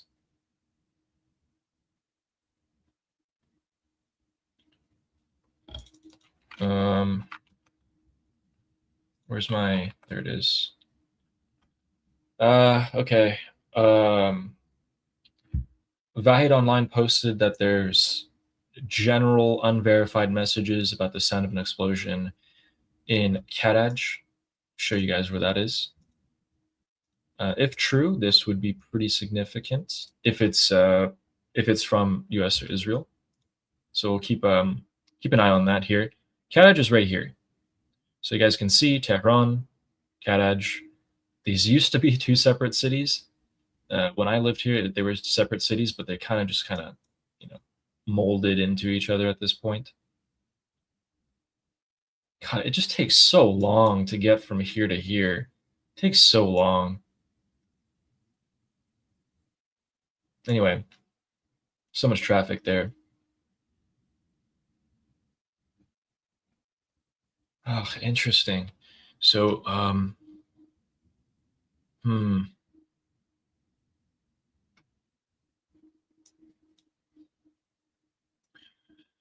Okay, if they're hearing just one explosion, it's just that, right? It's just one explosion. But if it's several and it keeps on going, which I hope, please don't stop. Just nonstop, keep on going, be unpredictable, which is great, right? You're hitting the Strait of Hormuz, which is in the south. Now you're hitting Karaj, which is the complete north of the country.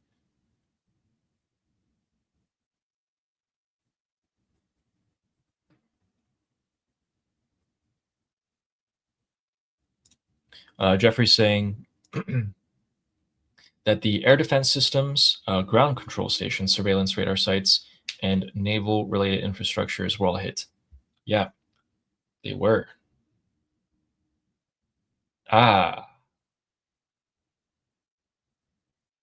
Yes. Some preliminary IRGC responses. The IRGC's response to US attacks will be overwhelming and decisive. Okay. No balls. Do it. Do it. See what happens. Escalate. Just take it.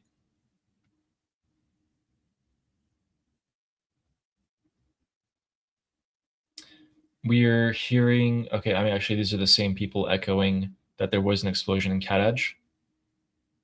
All right. Yeah, guys, it would be 4 a.m. in Iran right now. The sun's going to start coming up. The sun's going to start to come up soon. Cat was saying, notice one thing. Commercial flights never stopped completely. So there was one commercial flight, and I don't know who was flying this plane. It was probably like Chuck Norris or something. But during all of this, a plane from, I think it was Istanbul to Tehran, just kept on going. Just kept on going. And I think they've landed in Tehran by now.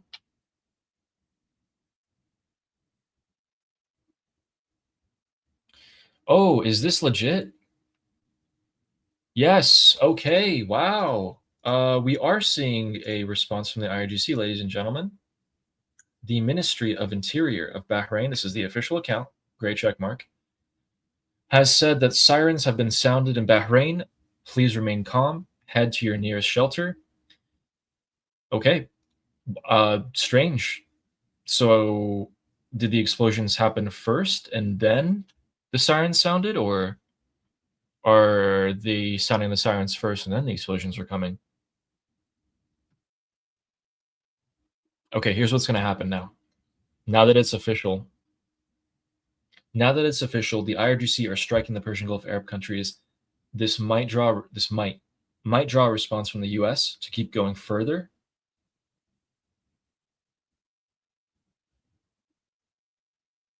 Which would kind of just force the regime to keep going, no? They're gonna try and get their last laugh in. Every time, by the way, every time the regime tries to get the last word in by launching a couple more missiles at Kuwait and Bahrain. So if they're firing at the Kuwait and Bahrainis, the US Navy could respond. If they don't, this is probably just the regime's like last word in the argument, and that's it for tonight. Shin is saying unconfirmed reports of explosions on Karg Island. Oh, interesting. Yeah, Roman Viking, I actually do. So is asking, do we know anything new about the destroyer that was hit? Yes.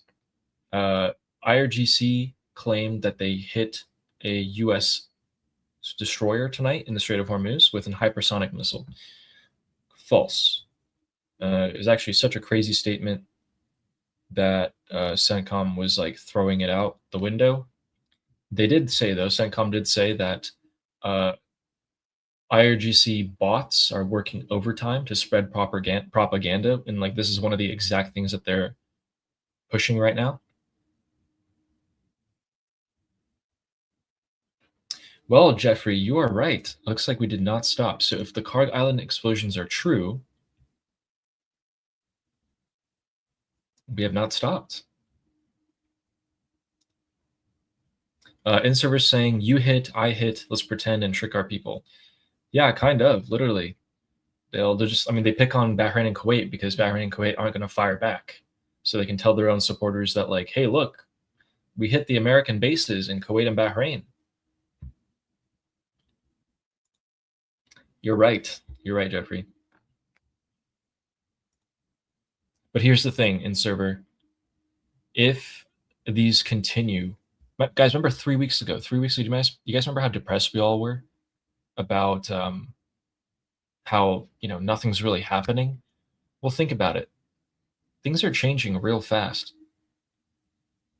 I'm telling you, things can change so fast.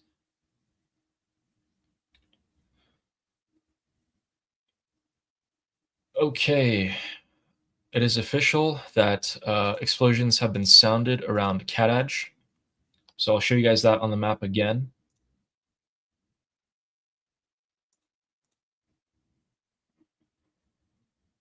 It seems like people are reporting multiple explosions. So let's take a look at where that is on the map here. Can you guys see this? Yeah. All right, cool. So this is the capital city of Tehran. Right next to it, pretty much attached, is the city of Kadaj. And it looks like they're around their airport, or probably the airport itself is being hit. Yep. Cool. Not only that, but a little bit more to the left of that is Abyek, right here. There were explosions here as well. I'm trying to figure out what's going on here, though. Oh, look at that. We got some crop circles. Anyway, probably missile cities, to be honest with you. This is very mountainous, this area. Oh, I've been here before. This is a very nice place to go.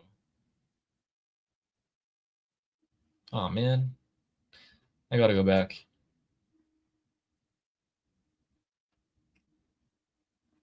Yep.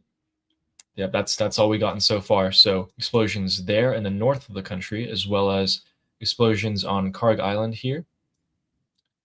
This is where the regime processes about 90 or 95% of it's crude oil.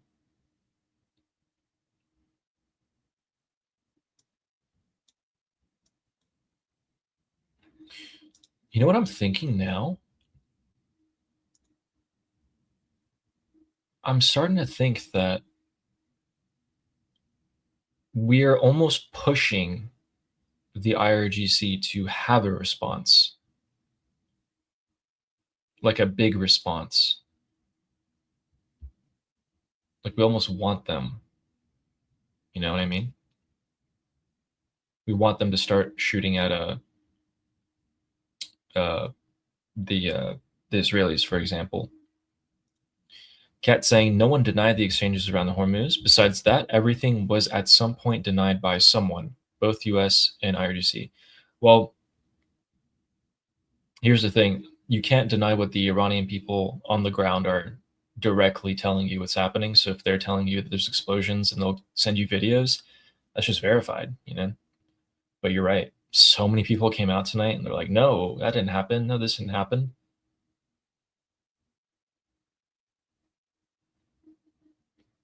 Oh, here we go. Some Bahrainis are complaining. This is very common. They are complaining that how come the sounds of the sirens are sounding like half an hour? Well, they're exaggerating. They're like half an hour after the drones hit us or missiles hit us, they're sounding the alarms.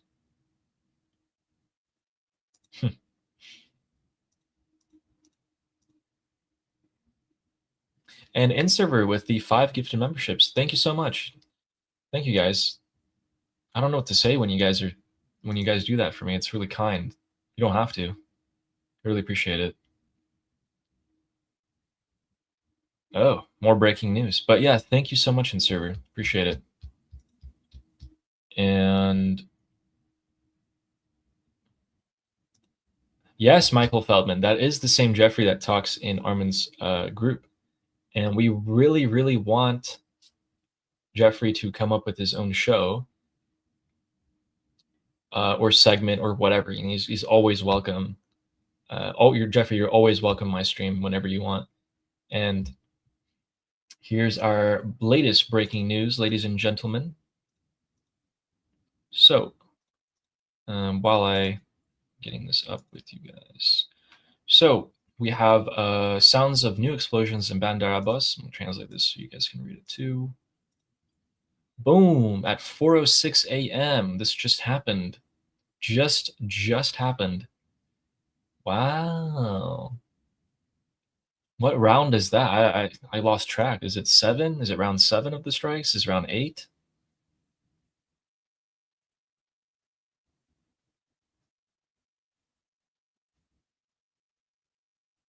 Yeah, Jeffrey does need his own show. And Shannon Moore was saying, saying, great job with the show, Ali. Thank you. I feel so much more comfortable now than I did when I started YouTube, which was a month and a week ago. It was so funny. I remember specifically the feeling. I was sitting in this chair and my body was completely stiff. Like I was like I have a lot of anxiety.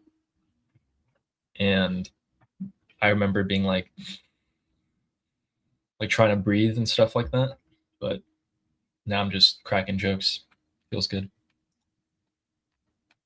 And I hope you guys know why. I mean, it's literally just because of you guys. Ah, we have an Israeli here who said, I just heard fighter jets overhead in Tel Aviv. Okay. Yeah, it could be, could be defensive measures here.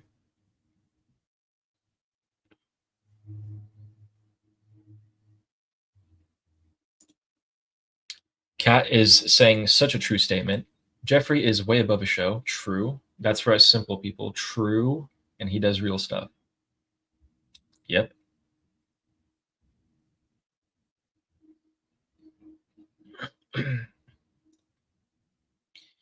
I'm getting some unconfirmed videos, but these actually look pretty legit to me. Of Karaj, of the Karaj explosions. Let's take a look together. Let's take this with a grain of salt, okay, guys? I haven't seen this video, so we're going to watch it together for the first time. It's just come out. Let's take a look here.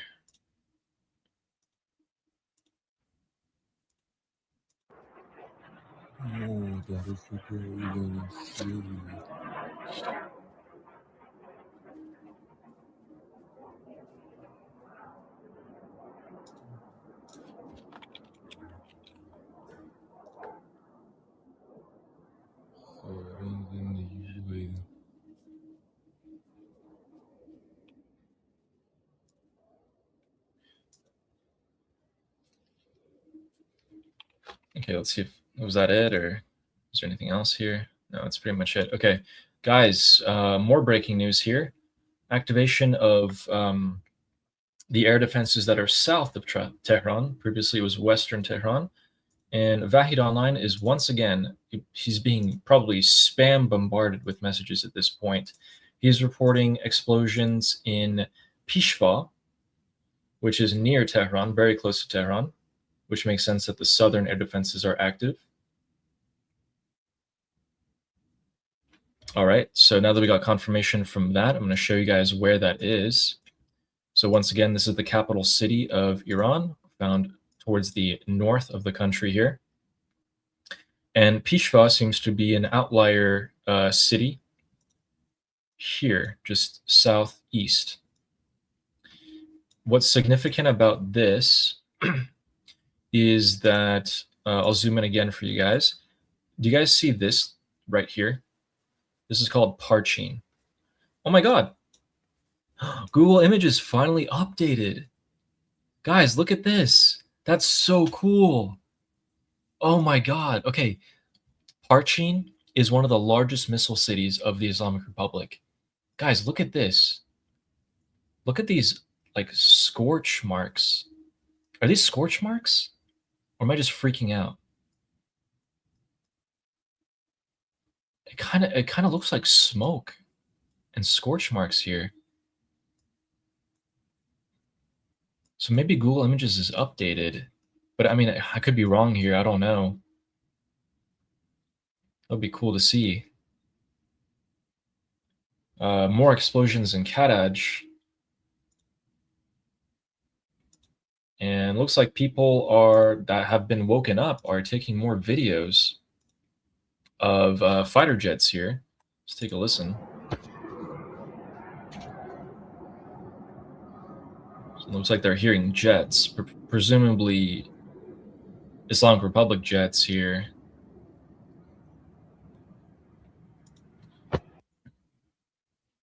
All right. I'm trying to figure out if the bombing videos themselves are old or new. I don't know. It's really hard to tell.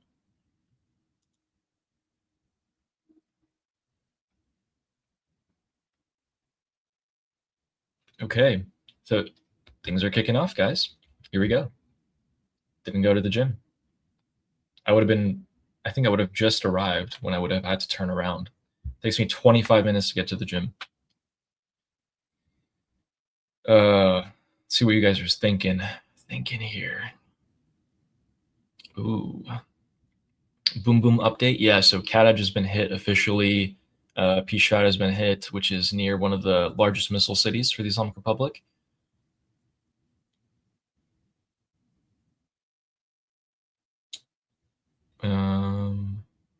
Yeah.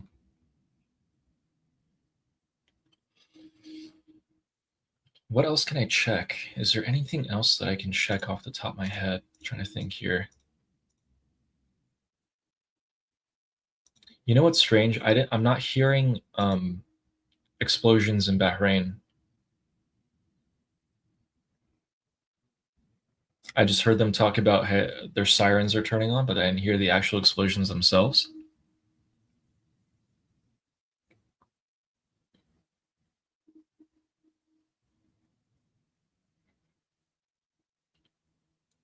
Huh. Okay. Let's go back to the map together, actually.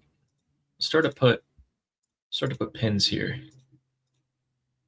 Okay. Where is it? Here. Okay. Let's put one here.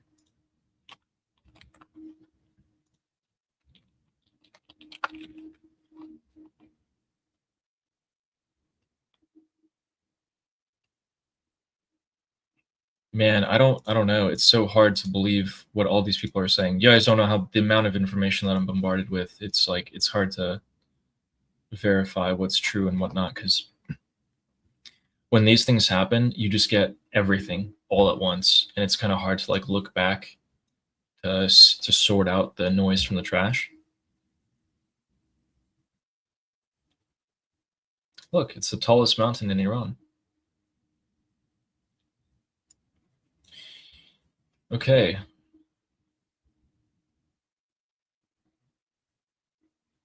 All right, we have a response from an IRGC commander, Mossavi, one of the top ones, saying, "Are you making the sacred Strait of Hormuz insecure?" Translated from Farsi. "From all over Iran, we will make the region hell for you. This is the response to the Americans' audacity in the region, God willing." Said something.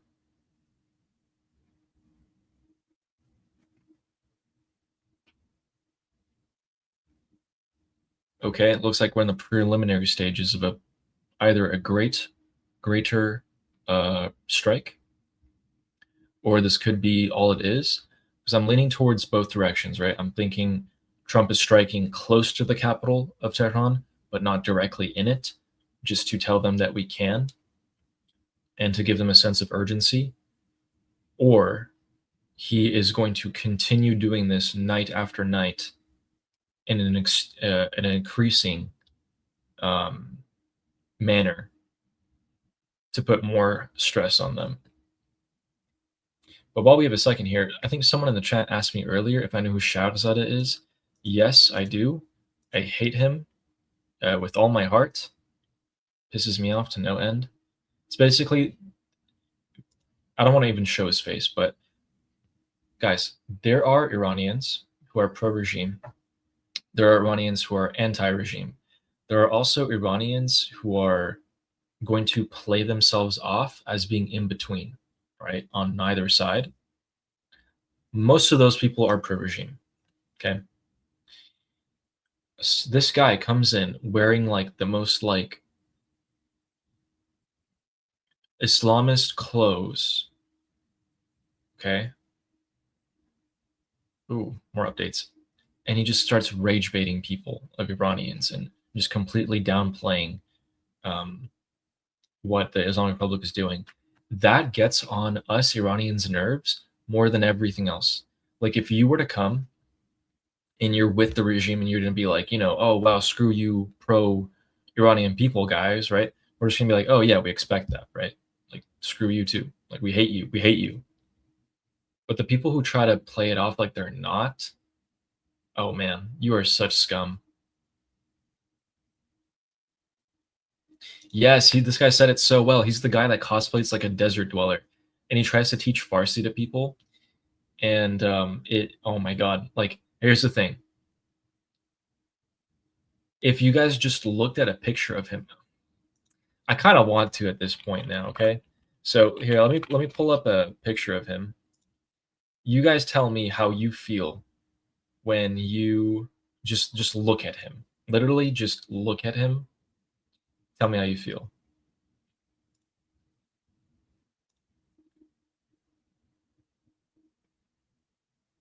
I'm trying to get an accurate video here.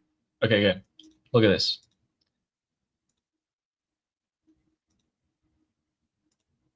I was talking about bicycles in New York City, and I said acoustic bike to contrast them with electric bikes. And the person I was speaking to happened to be a musician, so they said acoustic. Like, doesn't he just doesn't just like looking at him, like it kind of grinds my gears here, right? Because this guy's like, yeah, I'm Iranian. I'm an authentic Iranian. Like this is what Iranians dress like, and this and that. And people in New York City are like, wow, really? Yes, okay, wow, we have an authentic Farsi teacher. Shut up. The updated news is that we have anti-air activity over Bushehr once again. So let's go back down to the south of the country, back over here. Looks like air defense activity is active over the entirety of the province, which is kind of this general area right here. So these could be more explosions incoming for Karg Island. These could be drones. Could be a misfire. They could be trigger happy. They could think that they're seeing things.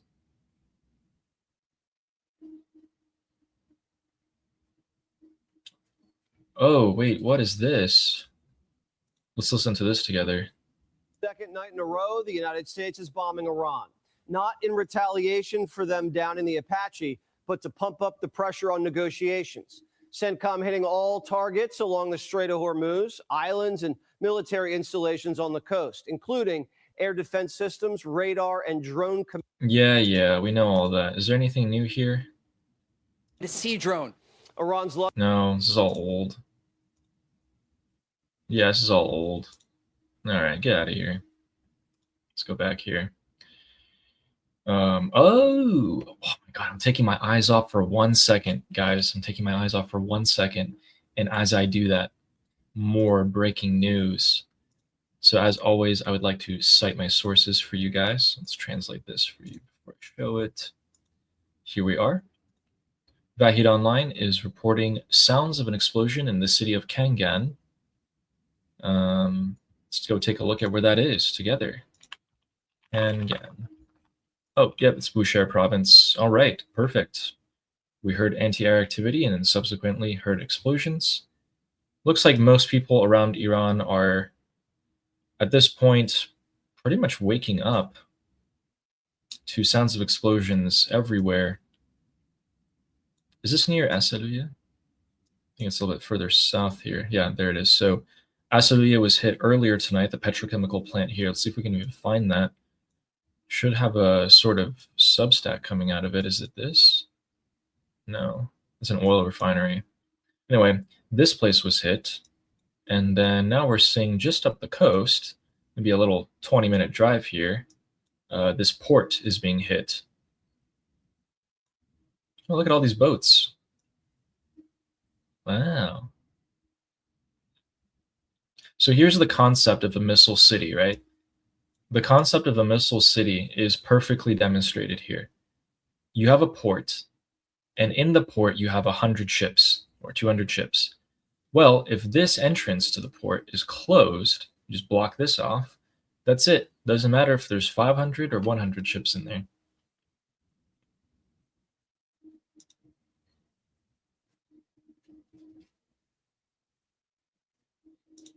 Okay, so I want to give you guys a demonstration of what Iranians hear and what they've heard during the 40-day war. So this is not as crazy as what goes on, but this could give you an idea, okay? So be prepared for your ears.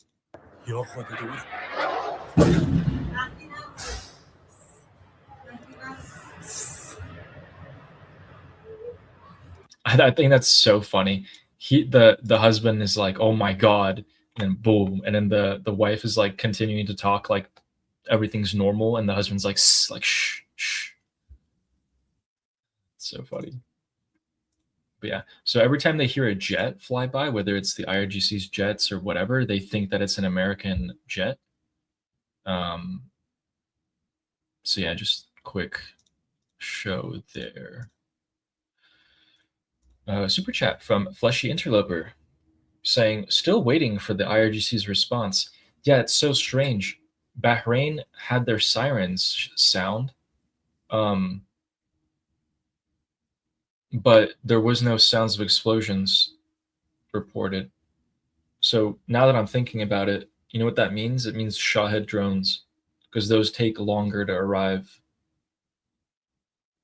So the response could still be coming. But I'm frankly, if I was a regime supporter right now, I would be disappointed. Be like, what do you mean we aren't responding immediately? Like, what is this weak response that we're giving?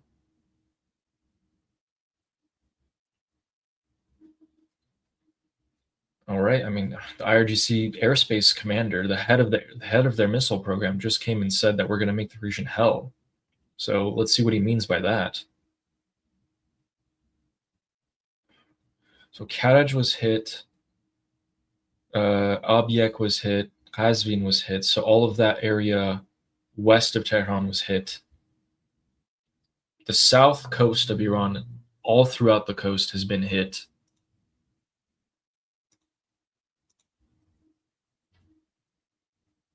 And the regime hasn't really done anything.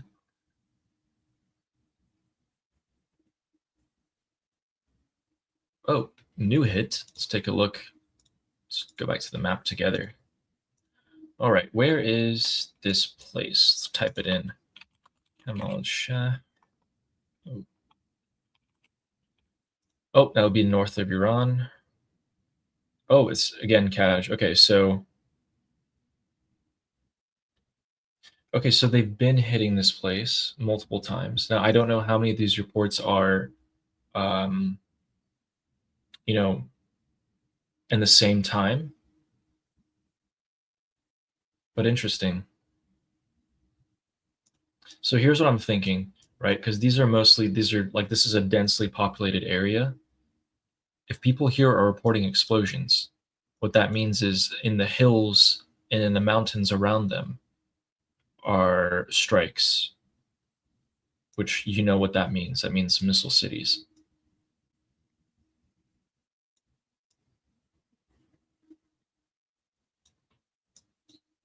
By the way, for anyone wanting to, oh, I heard another. I don't know what that sound is. Interesting. Anyway, if you guys are thinking of going to Iran, and if you're thinking of going to Tehran, definitely visit this place. Let's take a look. Look. So this is Tehran. They built a man-made lake, and it's really pretty. There's a lot of like skyscrapers right around it that are all new. People live here, and you can go, you know, take a paddle board, little boats, whatnot. Unfortunately, they built this after I lived here, but it's a very big lake, and people go fishing in it all the time. So yeah, it kind of looks like this. And it's more of like a younger person type of crowd. You know, you want to go there. There's like stuff to do. So yeah. Anyway, back to the news.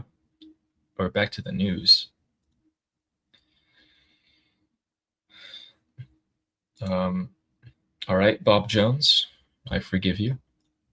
Is it Telegram sound? Oh, good point. Is it Telegram sound? Am I getting messages here? Oh, I might be, because I was already on the chat here. Let's see what Vahid Online is saying here.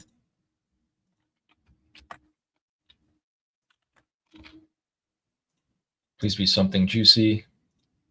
Give me some sort of information. No, that's okay. I've already read that.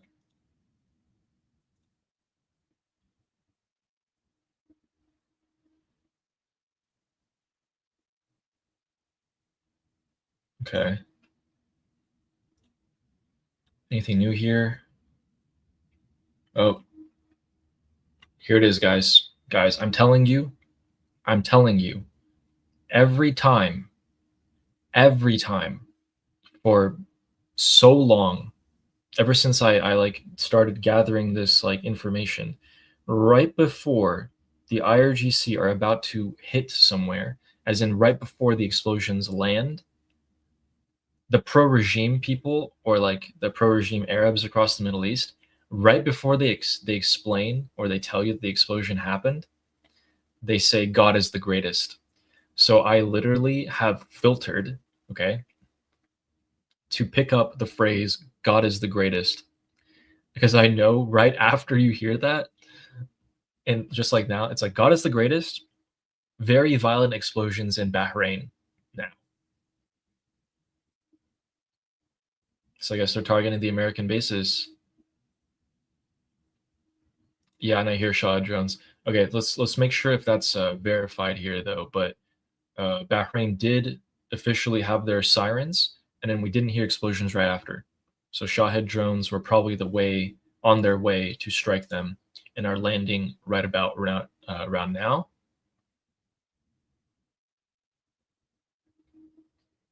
I'm still trying to get a clear direction on if there's more strikes in Iran, or if what they could mean. Because I'm so frustrated, right? I like just wish that we could keep going and with further intensity. But I get it. Hey, guys, tune in tomorrow night for the same show, because apparently President Trump has already let us know. He's already let me know what my tomorrow's title and video thumbnail can be. We're getting there.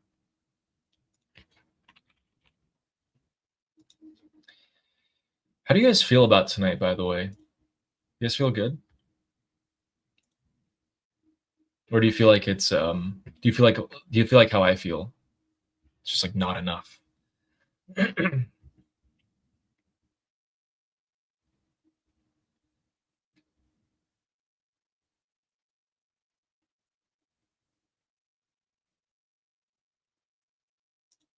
Oh, interesting. Someone's saying, what if the IRGC retaliation isn't strong on purpose? Like maybe they're trying to trick Trump into thinking that they're going to get back to the negotiating table, but only to drag things on and delay. Oh, good point. How could a weak IRGC response buy them time, basically?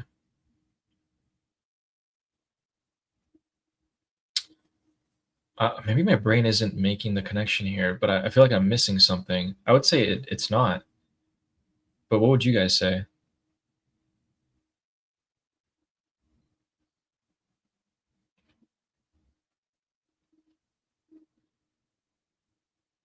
Let's keep going down the chat here.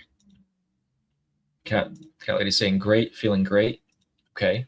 Also, I read your message, and I completely agree with you. I think we're saying the same exact things here, that tonight was it's kind of meant to be some like contradictions, some confusion, try to get the regime to look weak. Yeah, I agree with that.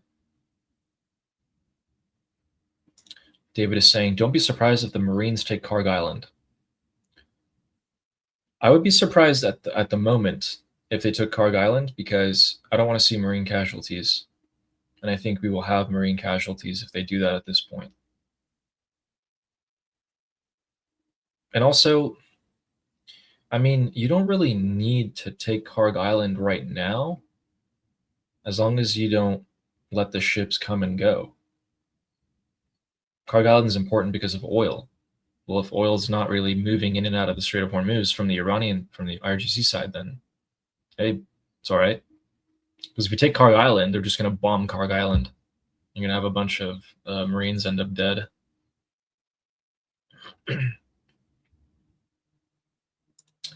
Jeffrey's giving us some insight here. So guys, listen up. Jeffrey says we're doing seed to prep the battle space. Basically, we're going after some of the most important targets in order to let us soon go after more and more and more. So what that looks like is you take out the anti-aircraft, the missile launchers, radars, stuff like that. And Jeffrey's absolutely correct. That's what we've been doing tonight and last night. Every time we do it, imagine you're just like poking the regime in the eye, and they got to close their eyes, right? Because if you get poked, you're like, ah. Think of it that way. Ira is saying, I have a good feeling it's happening. Okay, I don't know if it's happening yet. Okay, I think soon. I think this is the whole point of tonight and last night, is to speed things up. Trump's frustrated.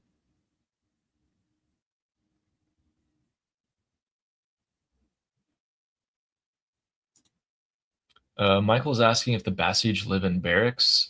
No, not really. I mean, I'm sure some do, but not really, no. They live at home with their wife and kids, which, a lot of people know where they live. I'm just saying, it's... Anyway, now that Armin's not here to hold me back, I shouldn't even start. Sophia's saying, you're doing good, Addy, better than nothing. True. Kat, I did read your text summary here. Thank you. Sadato's saying, feeling better and better. That's good. I feel better and better too. I just want it to be more. Let's go quick check on the news here. Looks like Fox News was reporting a new wave of strikes, but I think that's just what they were referring to for tonight in general. The governors of various provinces and mayors of cities are coming out and saying, yeah, these are all controlled explosions, guys. We promise.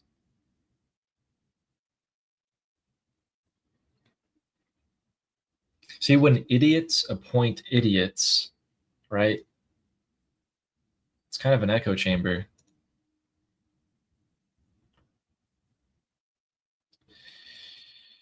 Oh, good point. Hungry Swamp Puppy is saying, if you feel better than yesterday, take the W. True. Yeah, I love the idea of improving by 1% every time you do something. Like, I don't care if I improve by like 20 or 30% at a time. I just want to know that I am improving and going in the right direction.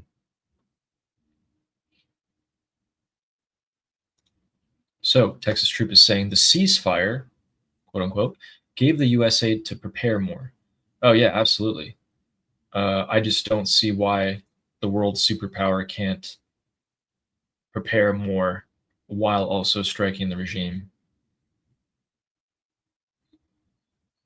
Which, if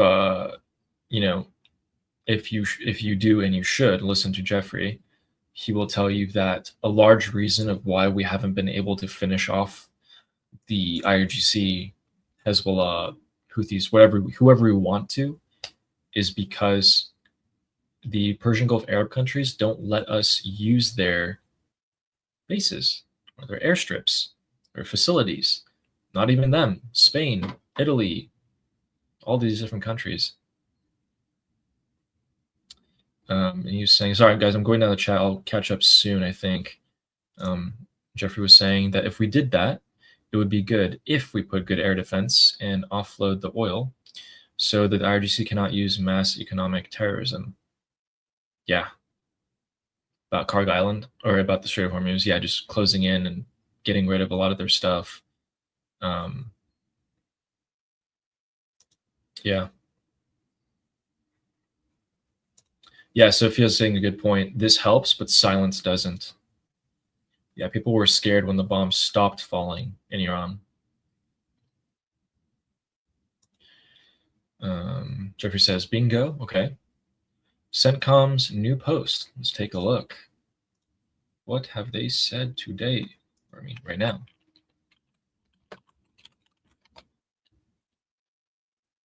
Oh, I misspelled. Oops. Ah, yes. Here we are. CENTCOM's latest statement. Let's take a look. U.S. forces complete latest strikes in Iran. Okay, looks like we're done for tonight. And yet, okay, yep, yes, again. They hit the communication systems, air defense sites, so Jeffrey's absolutely correct on that. And the reason for that they're saying is because these pose a threat to the commercial ships that we're trying to get through. Oh, we have a clip here. Oh, Tomahawk. Oh my God, that's so loud.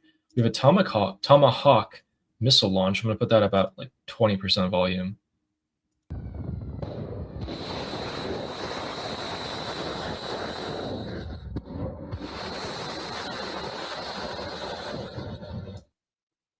Okay, maybe we could just mute that actually. That's pretty cool. Dang, that's what it looks like, huh? You're just in the pitch black ocean, no lights, nothing. Oh my God. You actually see the moon on the right side. Look at that. It's like a waning gibbous or something. Cool. And we have a super chat here from Curtis West, who says, new channel funds, Javi Shah. Javi Shah. Thanks, Curtis. It's really kind of you. Thank you. Appreciate that. It's not the first time that you've done that. Really appreciate it.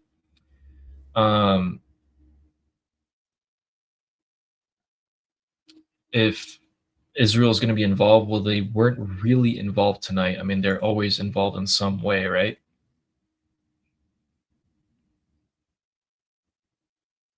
Hearing some preliminary reports about more explosions, this time in Tehran. Oh. If this is true, well, CENTCOM said they stopped.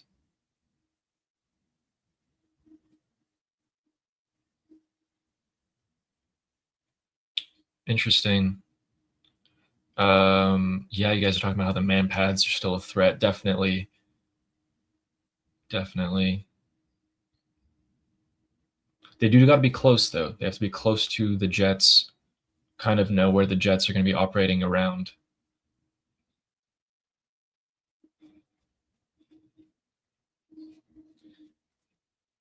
I think Jeffrey was talking about the CENTCOM's post, how they're talking about the radars on the islands. Yeah. Yeah, I think that's it. I think the regime is blind from now on. After tonight, they should pretty much be blind in terms of radar and air defense.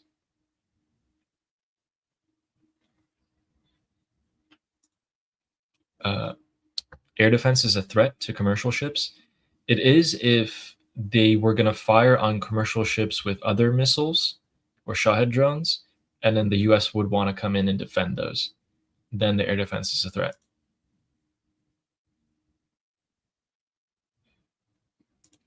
Uh, 13-hour day, got to call it early. Good night, all. Javi Chung.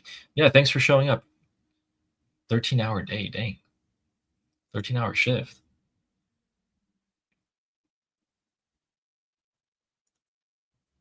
Sigmund is saying that the US is not truly a superpower, and neither was it in World War II.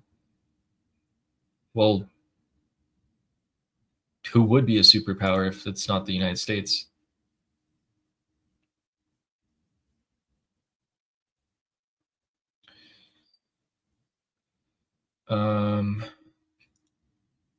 Bingo. Yes. They're blind. The IRGC are blind. We can pass as many ships as we want from now on. And not only that, well, at least not as many as we want, but we can keep on going. But also, what's to stop us from perhaps starting to bring in troops? Maybe the Boxer is going to start coming in soon. Let's check the news here. Okay, still unverified report. All right, so it looks like Bahrain got hit by drones tonight. The US hammered the IRGC across Iran. Israel kind of stayed out of it in a direct kinetic way. Am I missing anything here? We're going to strike again tomorrow. Yeah. Yeah, cool. That was pretty much it. Sketch has a good point.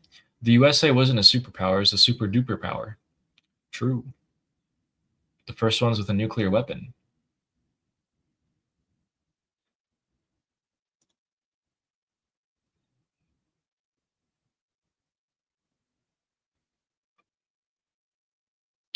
Oh, you know what? Hey, if we hit their the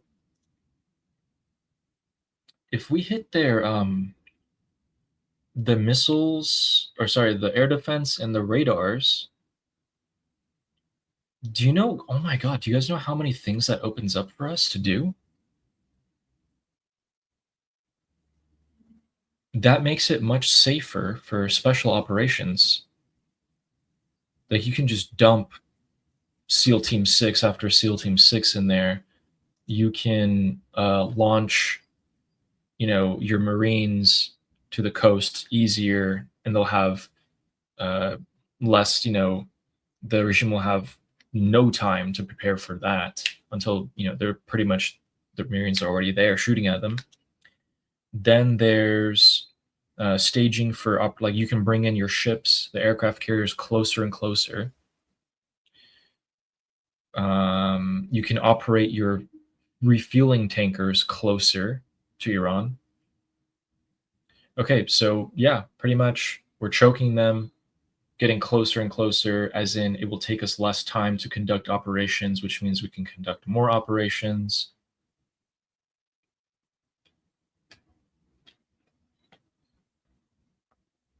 Yes, well put, Jeffrey.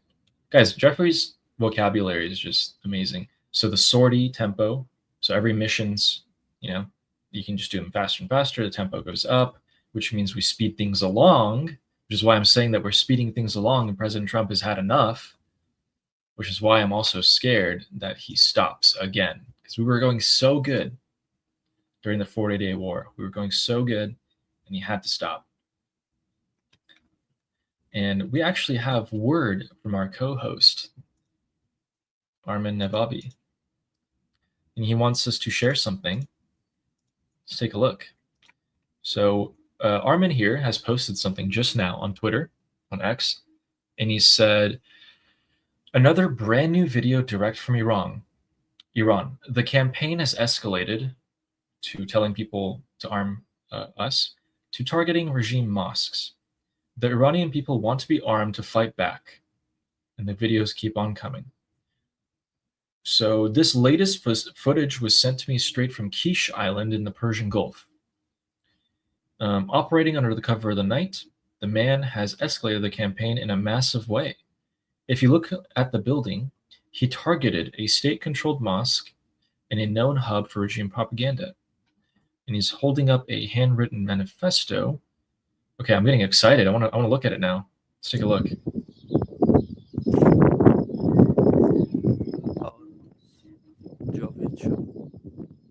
Oh, cool. He went straight to a mosque and he wrote "Arm us" with this. Let's see this. Oh, beautiful. Javid. Ma Irani hai. Yep. We Iranians demand freedom. Beautiful.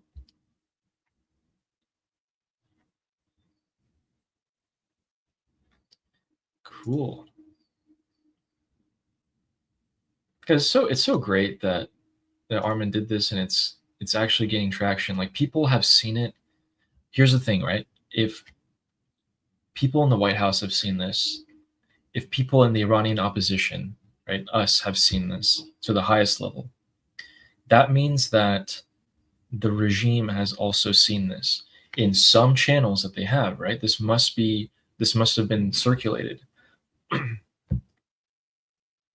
That gets the regime supporters a little bit more scared. It's just a win-win-win. It's great. I'm gonna let them know that we just shared this. It's great. A dark part of me wants to send this into the pro-regime channel and I want to go on that pro-IRGC supporters channel and pass myself off as a regime supporter and send this and be like, oh man, can you believe it? The Iranian people are sending videos abroad to be armed. What do you guys think?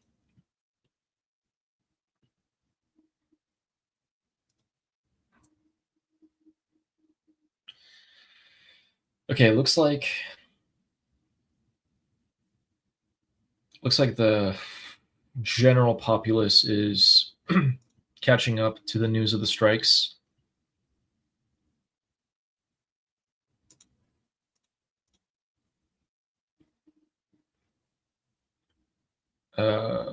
Okay. Yeah, guys, if I'm not reporting everything, it's because I'm not 100% sure if these are lately or before. People love to just clickbait and get views on things, so they will mess with that. Let me read what you guys are saying here. I'd say we go another 10 minutes here. It would be 5 a.m. for them exactly.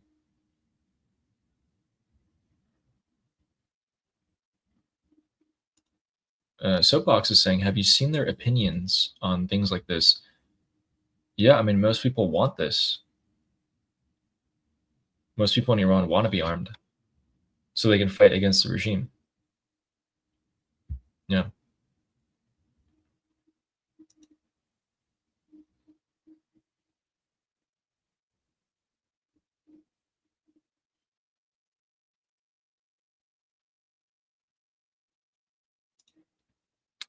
Chris is saying you're Iranian. Yes.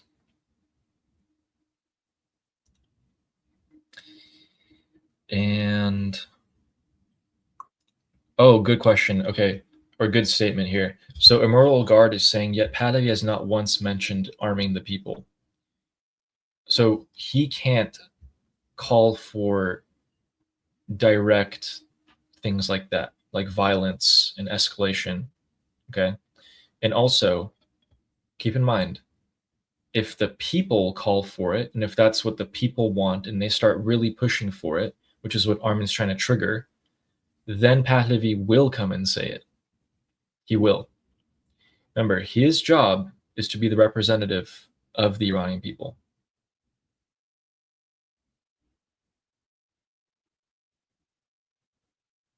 So I get it.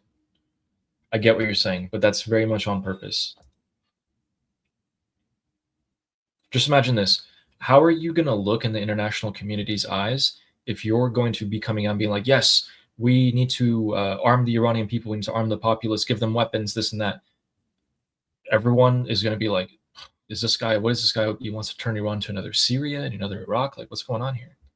But if the Iranian people themselves start pushing for it, then he has the complete legitimacy to come and say, hey, look, I'm not an agitator. I'm not trying to like make things more violent. This is what the Iranian people want. I'm their representative. It is my duty to start talking about it now.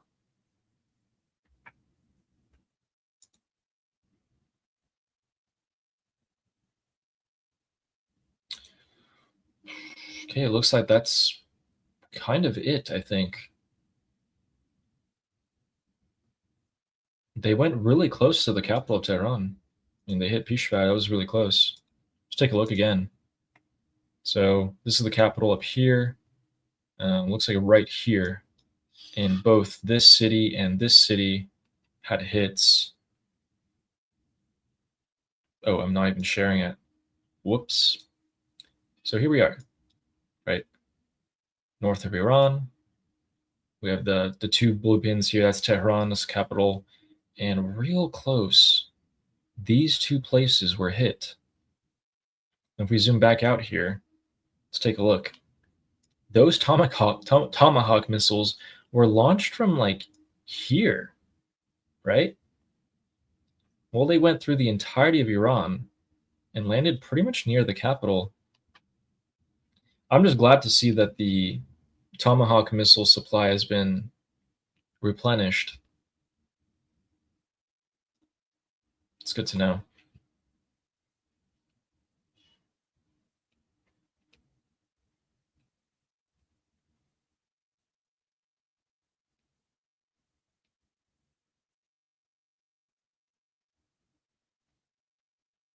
Why do I kind of have a feeling that something's coming tomorrow?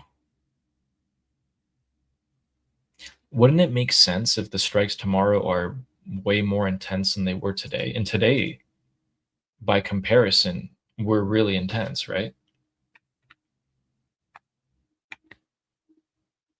I keep saying this, but just think about a couple weeks ago. Like, remember what we were thinking and feeling a couple weeks ago, and now we're like, oh my god, you know, things change super quick.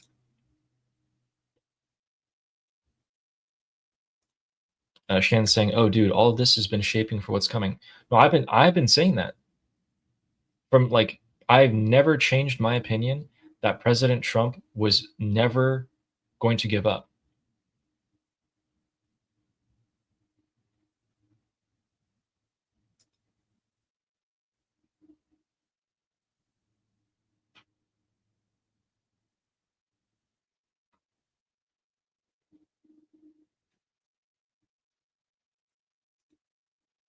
Sorry, I can't really read when you guys are typing in Farsi because it actually shows up as like mini print here for me. But Chris is saying, come to Iran. It'll be really fun. Oh, trust me. Trust me, I'm itching to go. Soapbox, let me find your question here. Did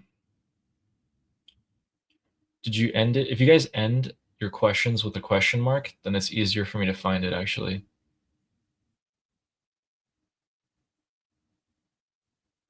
Oh, shoot. Where is it? Answer your question above. Let me look.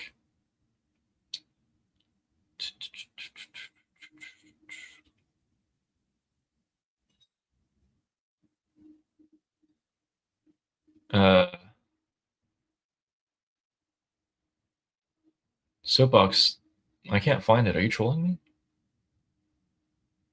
Can you just type it again?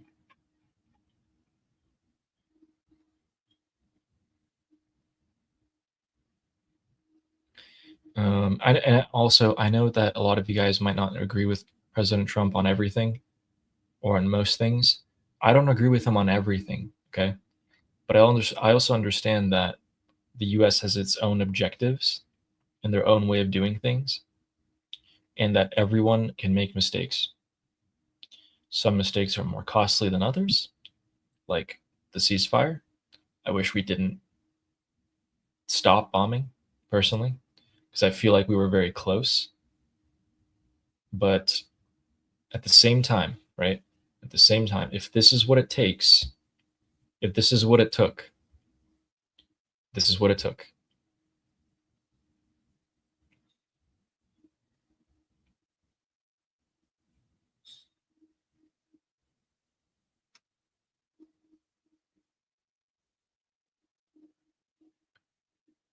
Now, check a quick update here. Yeah, see, a lot of these videos of the columns of smoke rising up, I'm not 100% sure if they're from today. And if they are, wow, they're just terrible quality. I mean,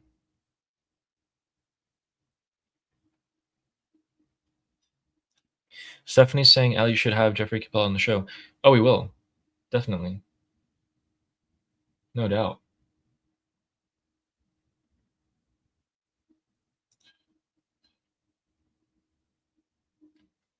Oh, Soapbox was saying, when the pro-IRGC people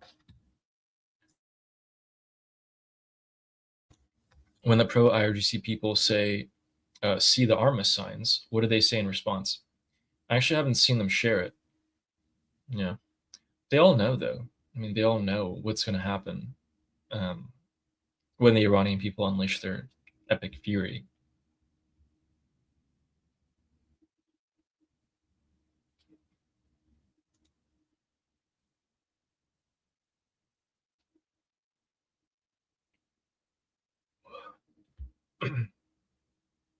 Here's what I'm looking forward to. I want tonight's strikes to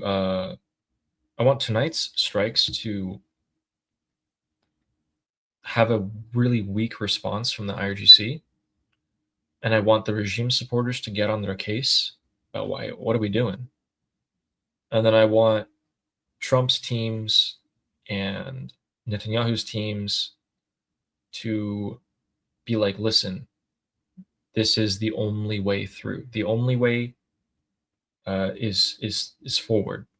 Okay.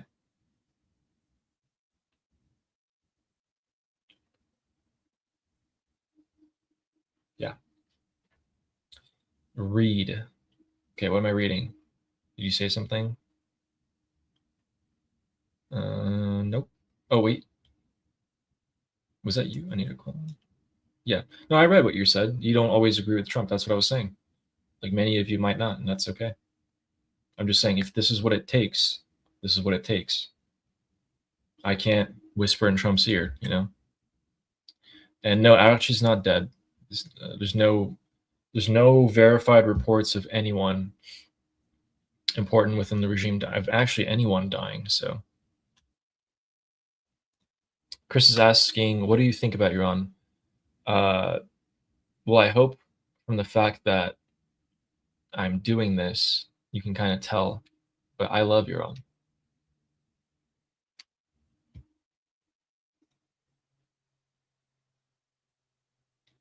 Government TP. Okay, so saying, what is it? It's not the day 61 in negotiations till tomorrow. It was day 61 in negotiations with the last thing.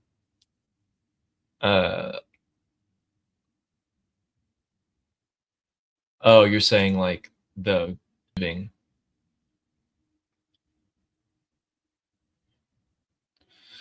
All right, guys. Well, I think we should wrap it up here. Have I? Oh, yeah. Quick question. Have I ever been to Iran? Yeah. Not only have I been, I've lived there.